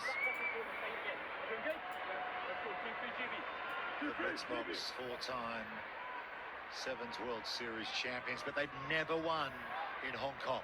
The only one that they haven't picked up a gold medal at. In the back of the minds of these players? Oh, there's got to be some psychology with these players. You think about what they've done last year as well. The incredible start, the falling off. They won the Commonwealth Games, only conceding 2 tries. Yet the series went away from them. So plenty to talk about in body and mind for the Blitzboks. Jordan Way from Australia, your referee. Great to see the youngsters here. A crucial game in Pool B. South Africa and Great Britain.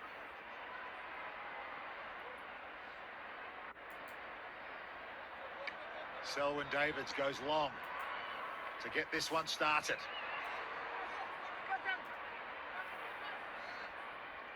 Well brought down by Jamie Barden and then carried on by the captain Robbie Ferguson. They got a penalty. They go quickly. Will Homer, Sofalaran with him. Femi Sofalaran's got some pace, but so does Ronald Brown, a little man, but pound for pound. He often gets it done on D for South Africa. Well, Sofalarin barely played in the first game. Good to see him get a bit of ball in hand in this one. Compromising stuff from Brown. It was like a chest tackle. Swallowed him up.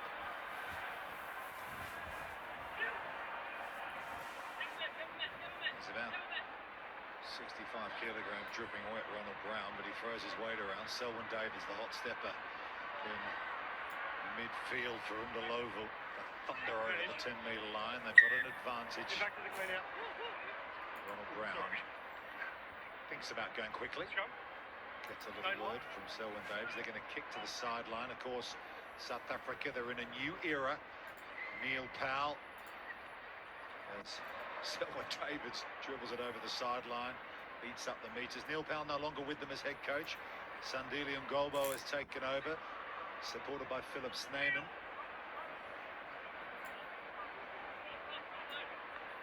Time again, hold that space. There is Philip Snyman in the centre of his shot. Sandile Ngcobo on the right in the baseball cap. Used to run the academy, Stellenbosch Sevens Academy, just near Cape Town. Ronald Brown. Davids. Undalovu. Back to Davids. Oh, that's gone forward. And it's been hacked on by Great Britain. And Sofalarin's on the chase. And Undalovu's doing well to get back for South Africa. Oh, finds the offload as well. And Shilton van Wyk with a bit of footwork. Robillard to JC Pretorius. He's got Makata with him. Sako Makata. Big, strong player.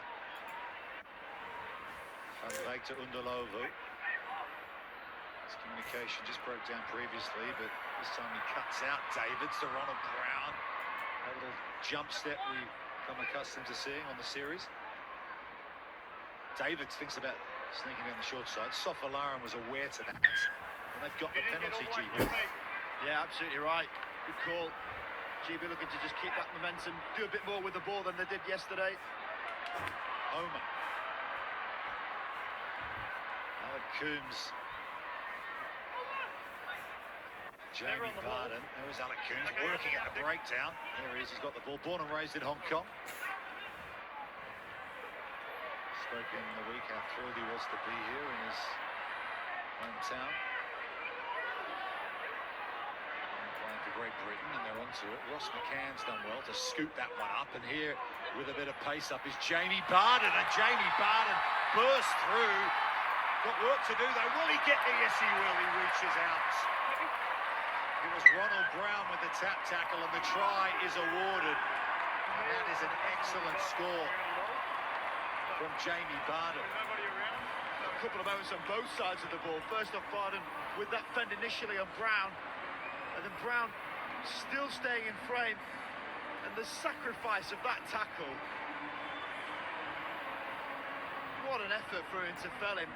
Unfortunately for him, it was within the try line to reach and put it down. That's good on both sides, like that in attack and defence. Conversion attempt, pretty Roddick doesn't make it. Yeah, Jamie Barden, who's come through the Harlequins age grade system in West London. Currently studying at the University of Nottingham, as well as playing international rugby sevens.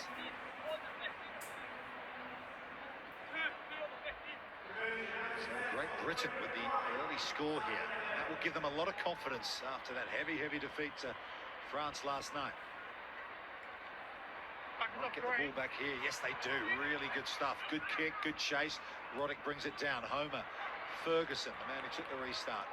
Almost runs into his own teammate. Will Homer does well. Here is Will Homer. He tries to set through the line. You get the feeling they've been given a bit of license to take players on one-on-one a bit more. Jamie Barden wrapped up. Roddick. McCann. He can be difficult to handle. Ferguson arrives. Nice little chip through. Good heads-up play from Ferguson. Robillard getting back. It was a foot race with Alec Coombs, and I think Robillard might just have got there. Worth the check. I think the ball might have just beaten him to that one.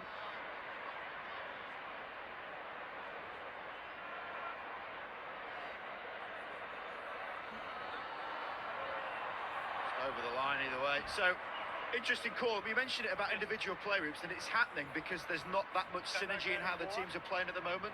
Largely Scottish frame to this GB team, but with an English coach, an English player's dropped in as well as the Welshman. So you tend to look to your own individual strengths instead. So we've got 22. Okay.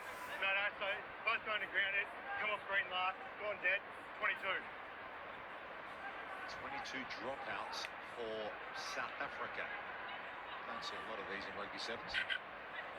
Time's still off. You can just treat it like a restart. So imagine you're just at the halfway line, you can look to kick it short. You don't have the 10-metre issue.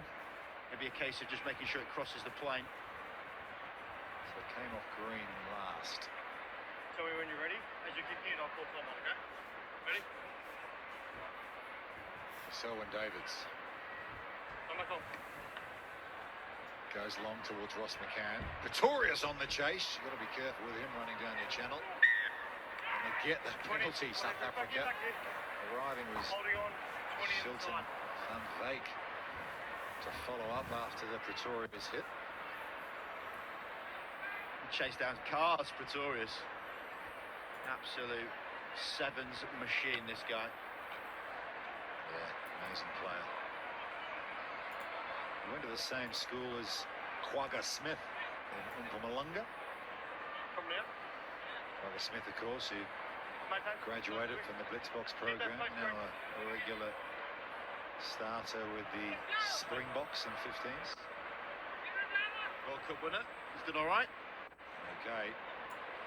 JC could perhaps make a similar transition if given the opportunity, but here's Selwyn Davids. He's given it off to Ndlovu, back to Ronald Brown now, who kicks, but it's into the hands of Robbie Ferguson, who read it well. And here comes Roddick for Great Britain. 5-0, 30 seconds to go in this first half. Add some more points here, could really be in business. Ferguson's been doing well, as is Homer now. Ross McCann flicks it out the back, but it won't find Max McFarland. He's a dangerous runner. Given the opportunity, Homer, long ball to Ferguson, little step as he caught it to Alec Coombs, born and raised in Hong Kong. Here he goes, Coombs. He's got Davids to beat, and Davids chops down the big man. It's gone over the sideline, and that will be half-time. It'll be a half-time that Great Britain will take. Given the 36-0 defeat last night, they needed to find something, and they have. They lead South Africa 5-0.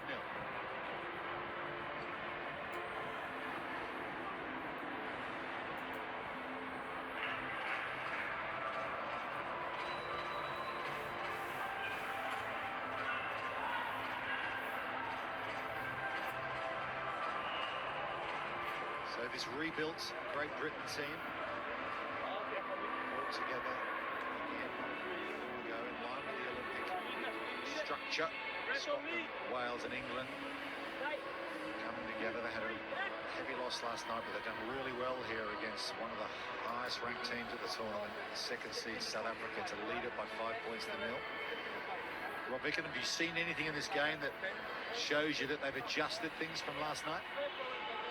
Well, certainly the mentality to come out and play a bit. They've got more ball in this game than they did yesterday, and they're looking to use that individual ability before they look at the cohesion to build on for the next 12 months, certainly. There's lots of positives for GB at this point. And they'll know that this is going to be a long road for them also. Got a lot of stuff to sort out back at home. Conversely, this is stability, what you're seeing here. Yes, there's change in the head coach, but it's still a very strong squad that's been inherited here.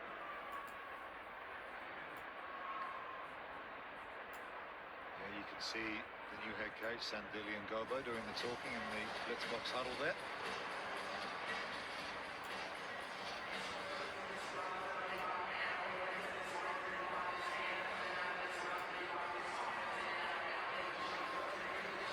South Africa trailing Great Britain.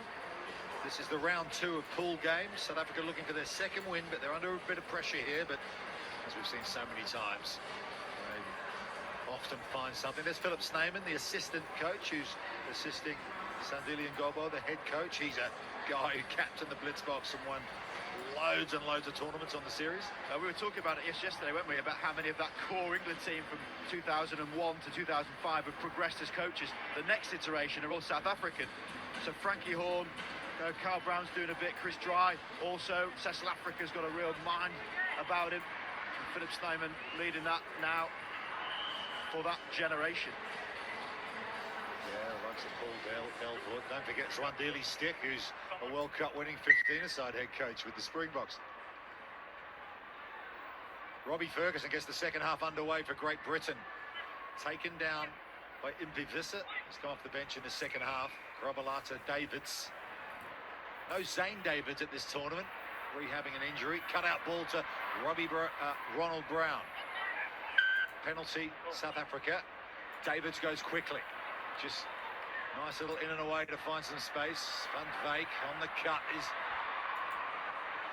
Justesen.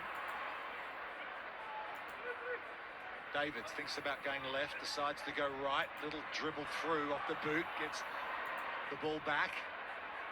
It's just all energy, isn't he? Selwyn Davids, always something happening. Van Veek, Visser.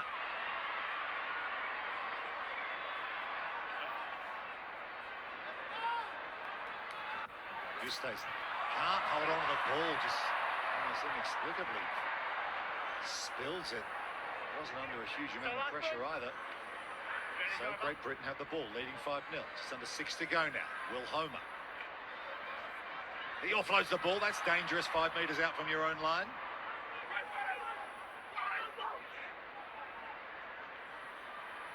Cut out ball over the top to Ross McCann. One of 8 Scots in this squad of 12 for Great Britain. Homer. Max McFarland now. Here's what he can do. Max McFarland, one to beat. Oh, he turns Selwyn Davids inside out. That's what we've been missing. Magic Max. Back in rugby sevens, back scoring tries. Well, he can take his time with the in goal. Got to be careful at this point. We're at a moment when England did a similar thing. But a bit of pressure from Davids means the ball's eventually down, and that is what Magnus McFarland can do on a sevens pitch. This guy is so special. The point of difference often in a sevens game, they have flyers. Bebi Sofalarin's one of them. McFarland's the other. This is brilliant. Left foot step. But it's this balanced understanding. He looks around to see if anyone was near him. And that seemed to be the bit that threw off Davids in the backfield. That's the initial break. This pace, balance, he checks around and he knows he's in. Afterburners on, McFarland has doubled the lead for GB. Oh, reminiscent of Dan Norton, turning defenders around, making them look a bit silly. What a try. 12-0 with the conversion. Great Britain leads South Africa. This would be a surprise. Krobela just tapped. Really good, important intervention there by in defence. It was Paddy Kelly. South Africa still have it. Justesen. He's on the floor. He looks hurt. That was like an armbar. That was horrible. Davids in midfield. Selwyn Davids trying to step through the line. Christy Krobela's there to take the offload. Van Veek at scrum half. Visser to his right. They're playing with 6 here, South Africa, with Justesen getting treatment in back play. Penalty. This will allow them to make a change. I think it's a bit of a stinger, actually. He's back on his feet. Justesen wants to get back into the fray. It's a reactionary tackle, so when you get fended like that and someone tries to keep you at arm's length, as Morgan Williams was being held, he's perfect with his rights to do it. It just looks really bad. It's like a UFC move. So he tries to throw him, which is allowed to do, but because of that pressure on the elbow joint, potentially, that could have been much worse. Yeah, had his arm in a clamp. Part-time law students, Ryan Justesen. Missed out on the World Cup of Sevens. So many talented players that didn't get selected for that team. Let's go. Missing a few with injury as well. Didn't go well for them. They got knocked out in the quarterfinals by Ireland in Cape Town. That was tough to take. Visser rides the tackle. Davids, Brown, Pretorius, try.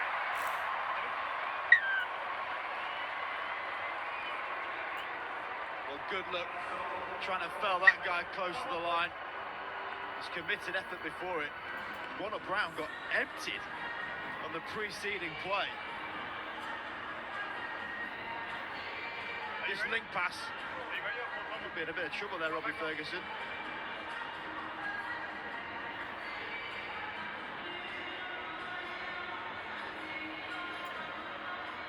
Ronald Brown won't add the extra two. It won't be far enough, but South Africa back in it with 2:30 to go.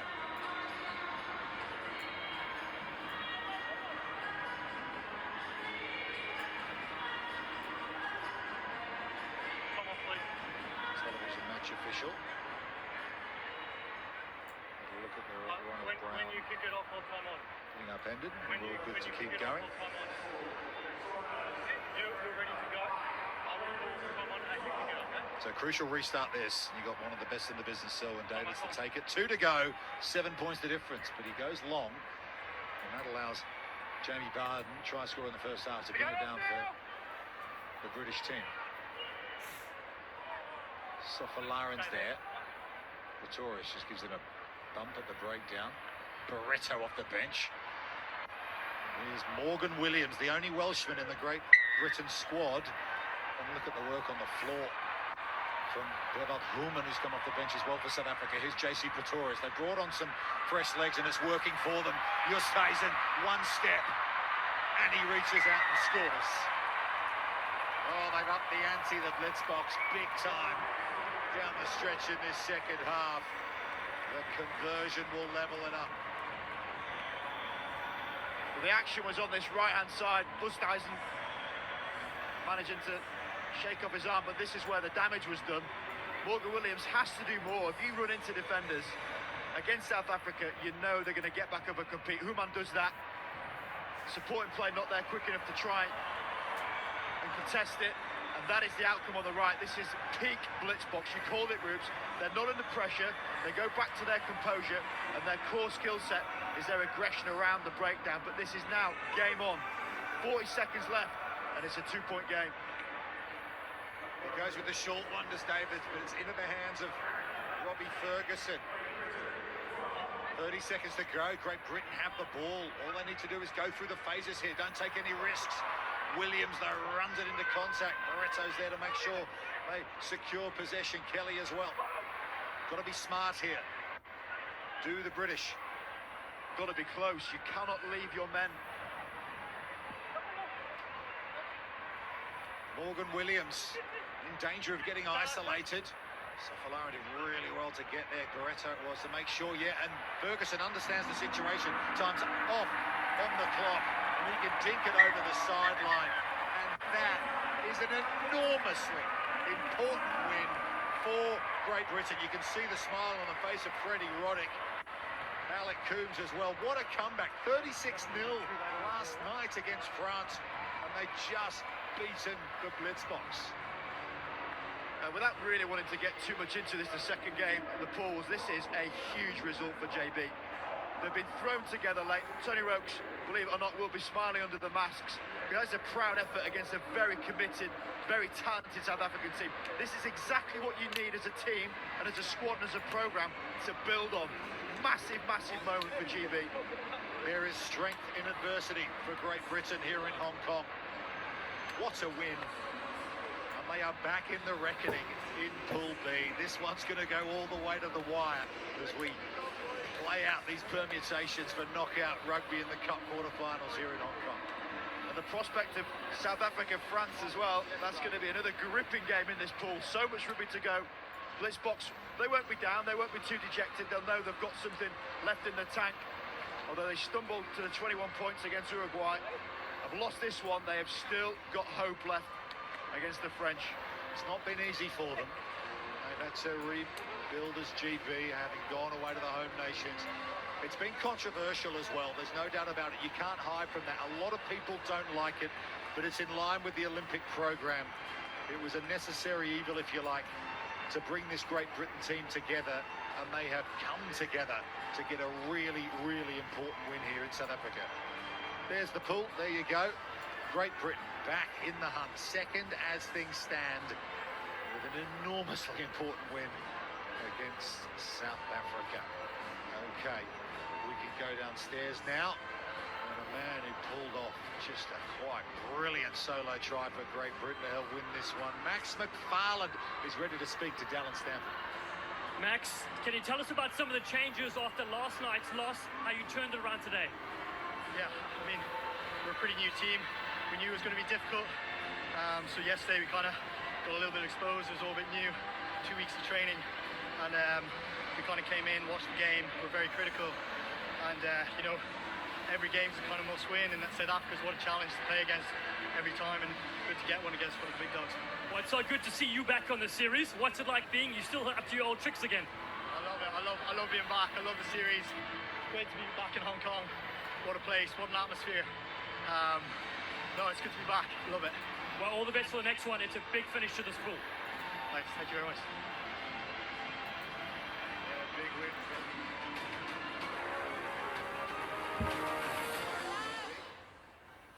And they needed a win. So did New Zealand, who are up next against Hong Kong in Pool A. A loss for them. Gareth Rees to Samoa last night. Can they bounce back? Yes, it did. Great news for the British fans, but the New Zealand fans, as you said, still looking for that first win here in the always colourful Hong Kong Sevens.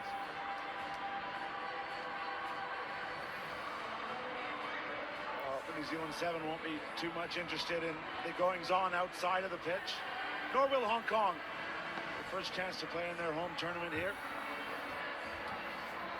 They are the invitational team here, Hong Kong, up against New Zealand. A little bit deceptive, that number 8 next to their name. Last season's ranking, as they weren't available for all the events. But an incredibly experienced New Zealand side up for grabs. In fact, the most experienced team here at the HSBC Hong Kong Sevens.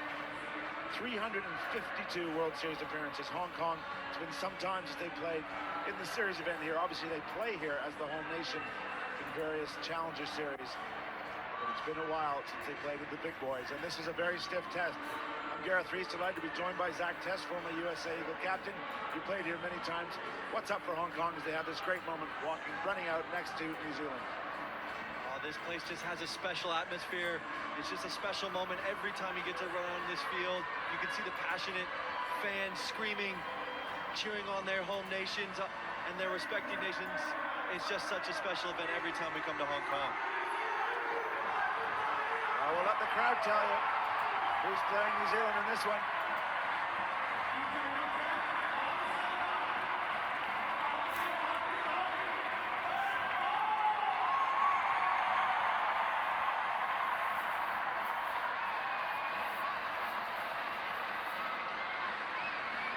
Well, New Zealand in their traditional black jerseys went down badly against Samoa. A little bit of indiscipline, 2 yellow cards in that one cost them, but Samoa really were good for it and owned them. So New Zealand need to respond here. And for that Hong Kong team, a great battle to be fair, but Australia would just not let them score, not give a big moment to this home crowd here on a Friday night in Hong Kong. Reuben Keane will be in charge, the Australian. Thank you. And the Hong Kong fans know they're underdogs. They'll give it their all. Here we go, Hong Kong in the white jerseys kicking off to the All Black Sevens. Gathered by Nardoni. Paul John seemed very organized, just lacked some of those strike moves, and spilling the ball like that is going to cost him. Off and running is McGarvey Black. Beautifully passed out left. In full flight. New Zealand. Oh, an extra pass. Supreme confidence with the first score in this match. And New New Zealand coming out righting the wrongs from last night. They didn't quite hold on to possession, were a little sloppy with their handling, but you can see they've taken those learnings on board and really come here and trying to play up-tempo and put as many points on the board as they can against this home nation and home crowd. Well, Nashu looked to be away, but watch as he just stops and gives it back to the provider. Gordy McGarvey-Black. Final pass. Yeah, that's just selflessness between two teammates, understanding that, trying to get as close to the sticks as you can to help the conversion.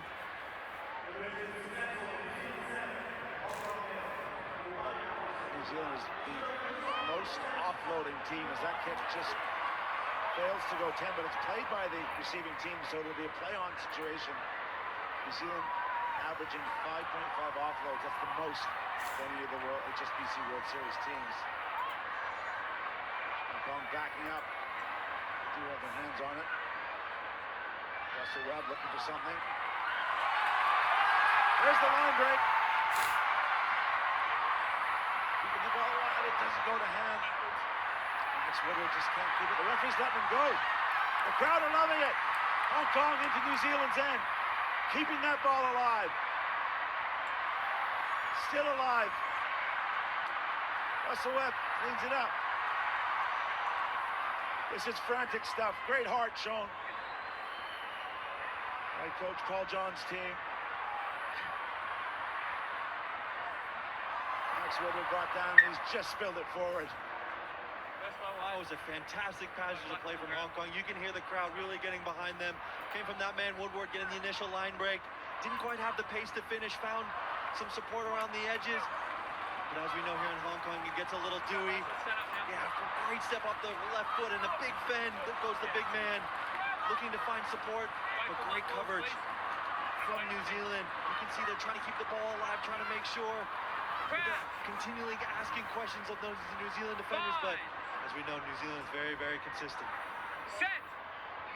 Yeah, just after 1:30 p.m. here on a Saturday in Hong Kong. Great to be back. Great to have Sevens back, and I think the fans are ready to come out of lockdown in a big way here, and they're enjoying this. But right now, New Zealand have their hands on it. Skip pass into space. Joe Weber. Great effort from Harry Sayers coming across, but the tackle's too high. Good tap. Again, the wide looping ball. Kurt Baker on it. Supporting players off his feet. Referees let him go, and he's going to penalize Hong Kong. Perhaps a bit harsh there. 3-on-3. The short flat ball. Excellent line from Sam Dixon. Gets the second try for New Zealand. The crowd giving New Zealand the business there, but a classic New Zealand try, building the phases, keeping the ball alive. Even when they get a pen, they want to play up-tempo, knowing that they've got the likes of Nashu there and all the experience of Sam Dixon in his power. Just splitting those Hong Kong defenders and dotting down for New Zealand's second try here. And just a well-worked try again.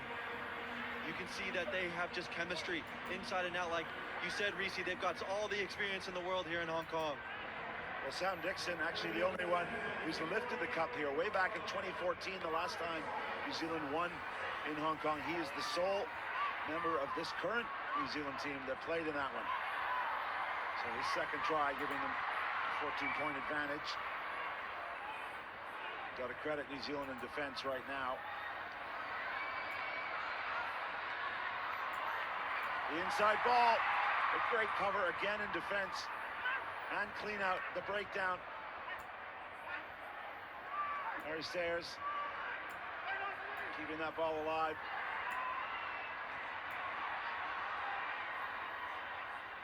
Tackle's complete. Kato Lee ships it back. Tons of possession here for Hong Kong, but nothing to show for it at the moment.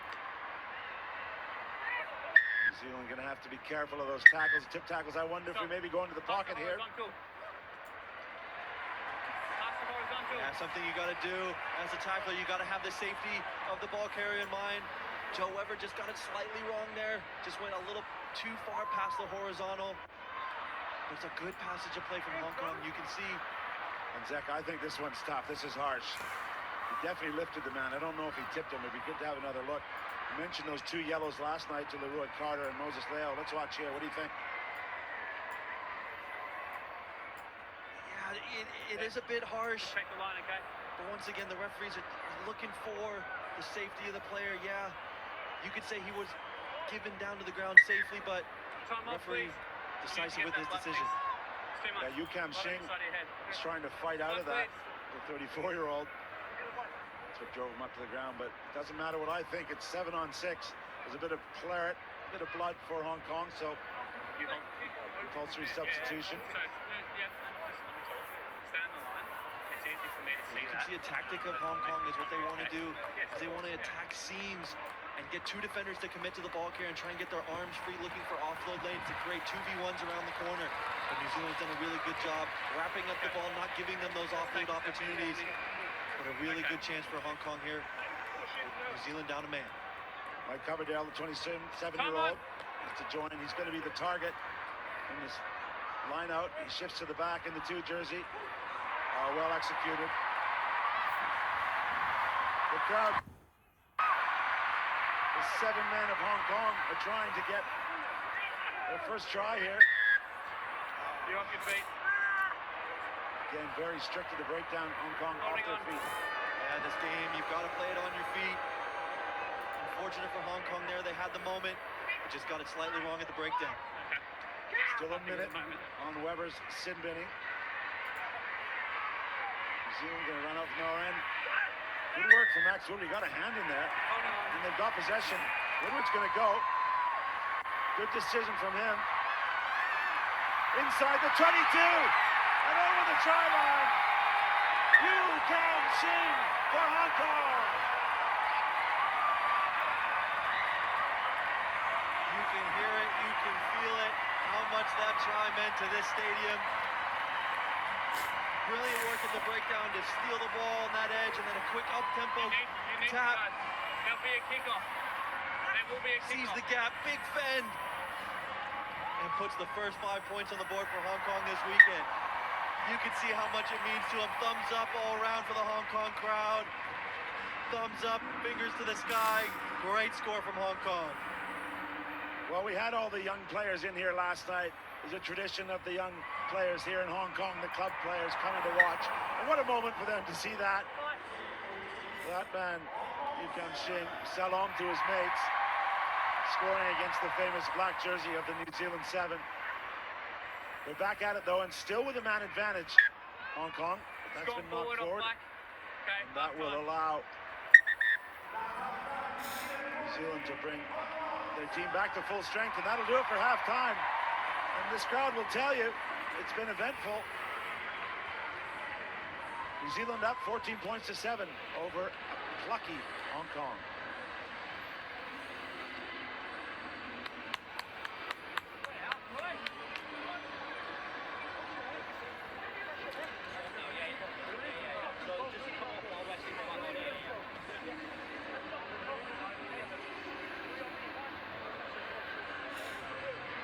Thing you can see from the stat line is Hong Kong likes to move the ball. 23 passes completed to New Zealand's 15 with 16 carries.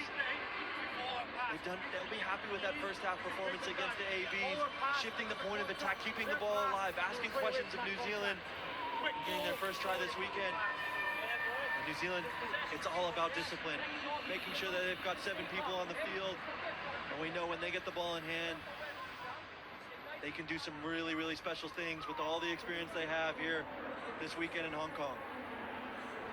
And Zach, you played for your USA Eagles team. You won on home soil in Las Vegas. What does it do? How can the crowd really lift you? I mean, this team is in the huddle now. Well, as you know, I mean, sevens is one of the most grueling sports. I mean, it's 14 minutes of just full speed ahead. But when you're in your home crowd, they just give you that extra bit of energy, extra bit of life. You feel like your lungs are at 110% capacity, and that's just due to the crowd and the energy. So Hong Kong will really want to be fueled by the energy of this crowd and really try and put New Zealand to the sword.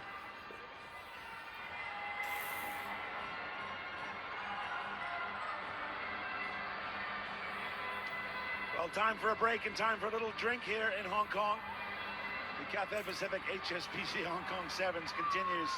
Match 15 here as the home side fighting back. They're only down one score to New Zealand here in this Pool A match. Both sides looking for their first win of the weekend. New Zealand went down to Samoa heavily, 24 points to 0. And Hong Kong were unable to score against Australia, losing 43-0. It's New Zealand to kick off. They're back to full strength. And that ball was bobbled at the base. Yeah, unfortunate little handling error for Hong Kong. Not how they wanted to start this second half with New Zealand back to full strength.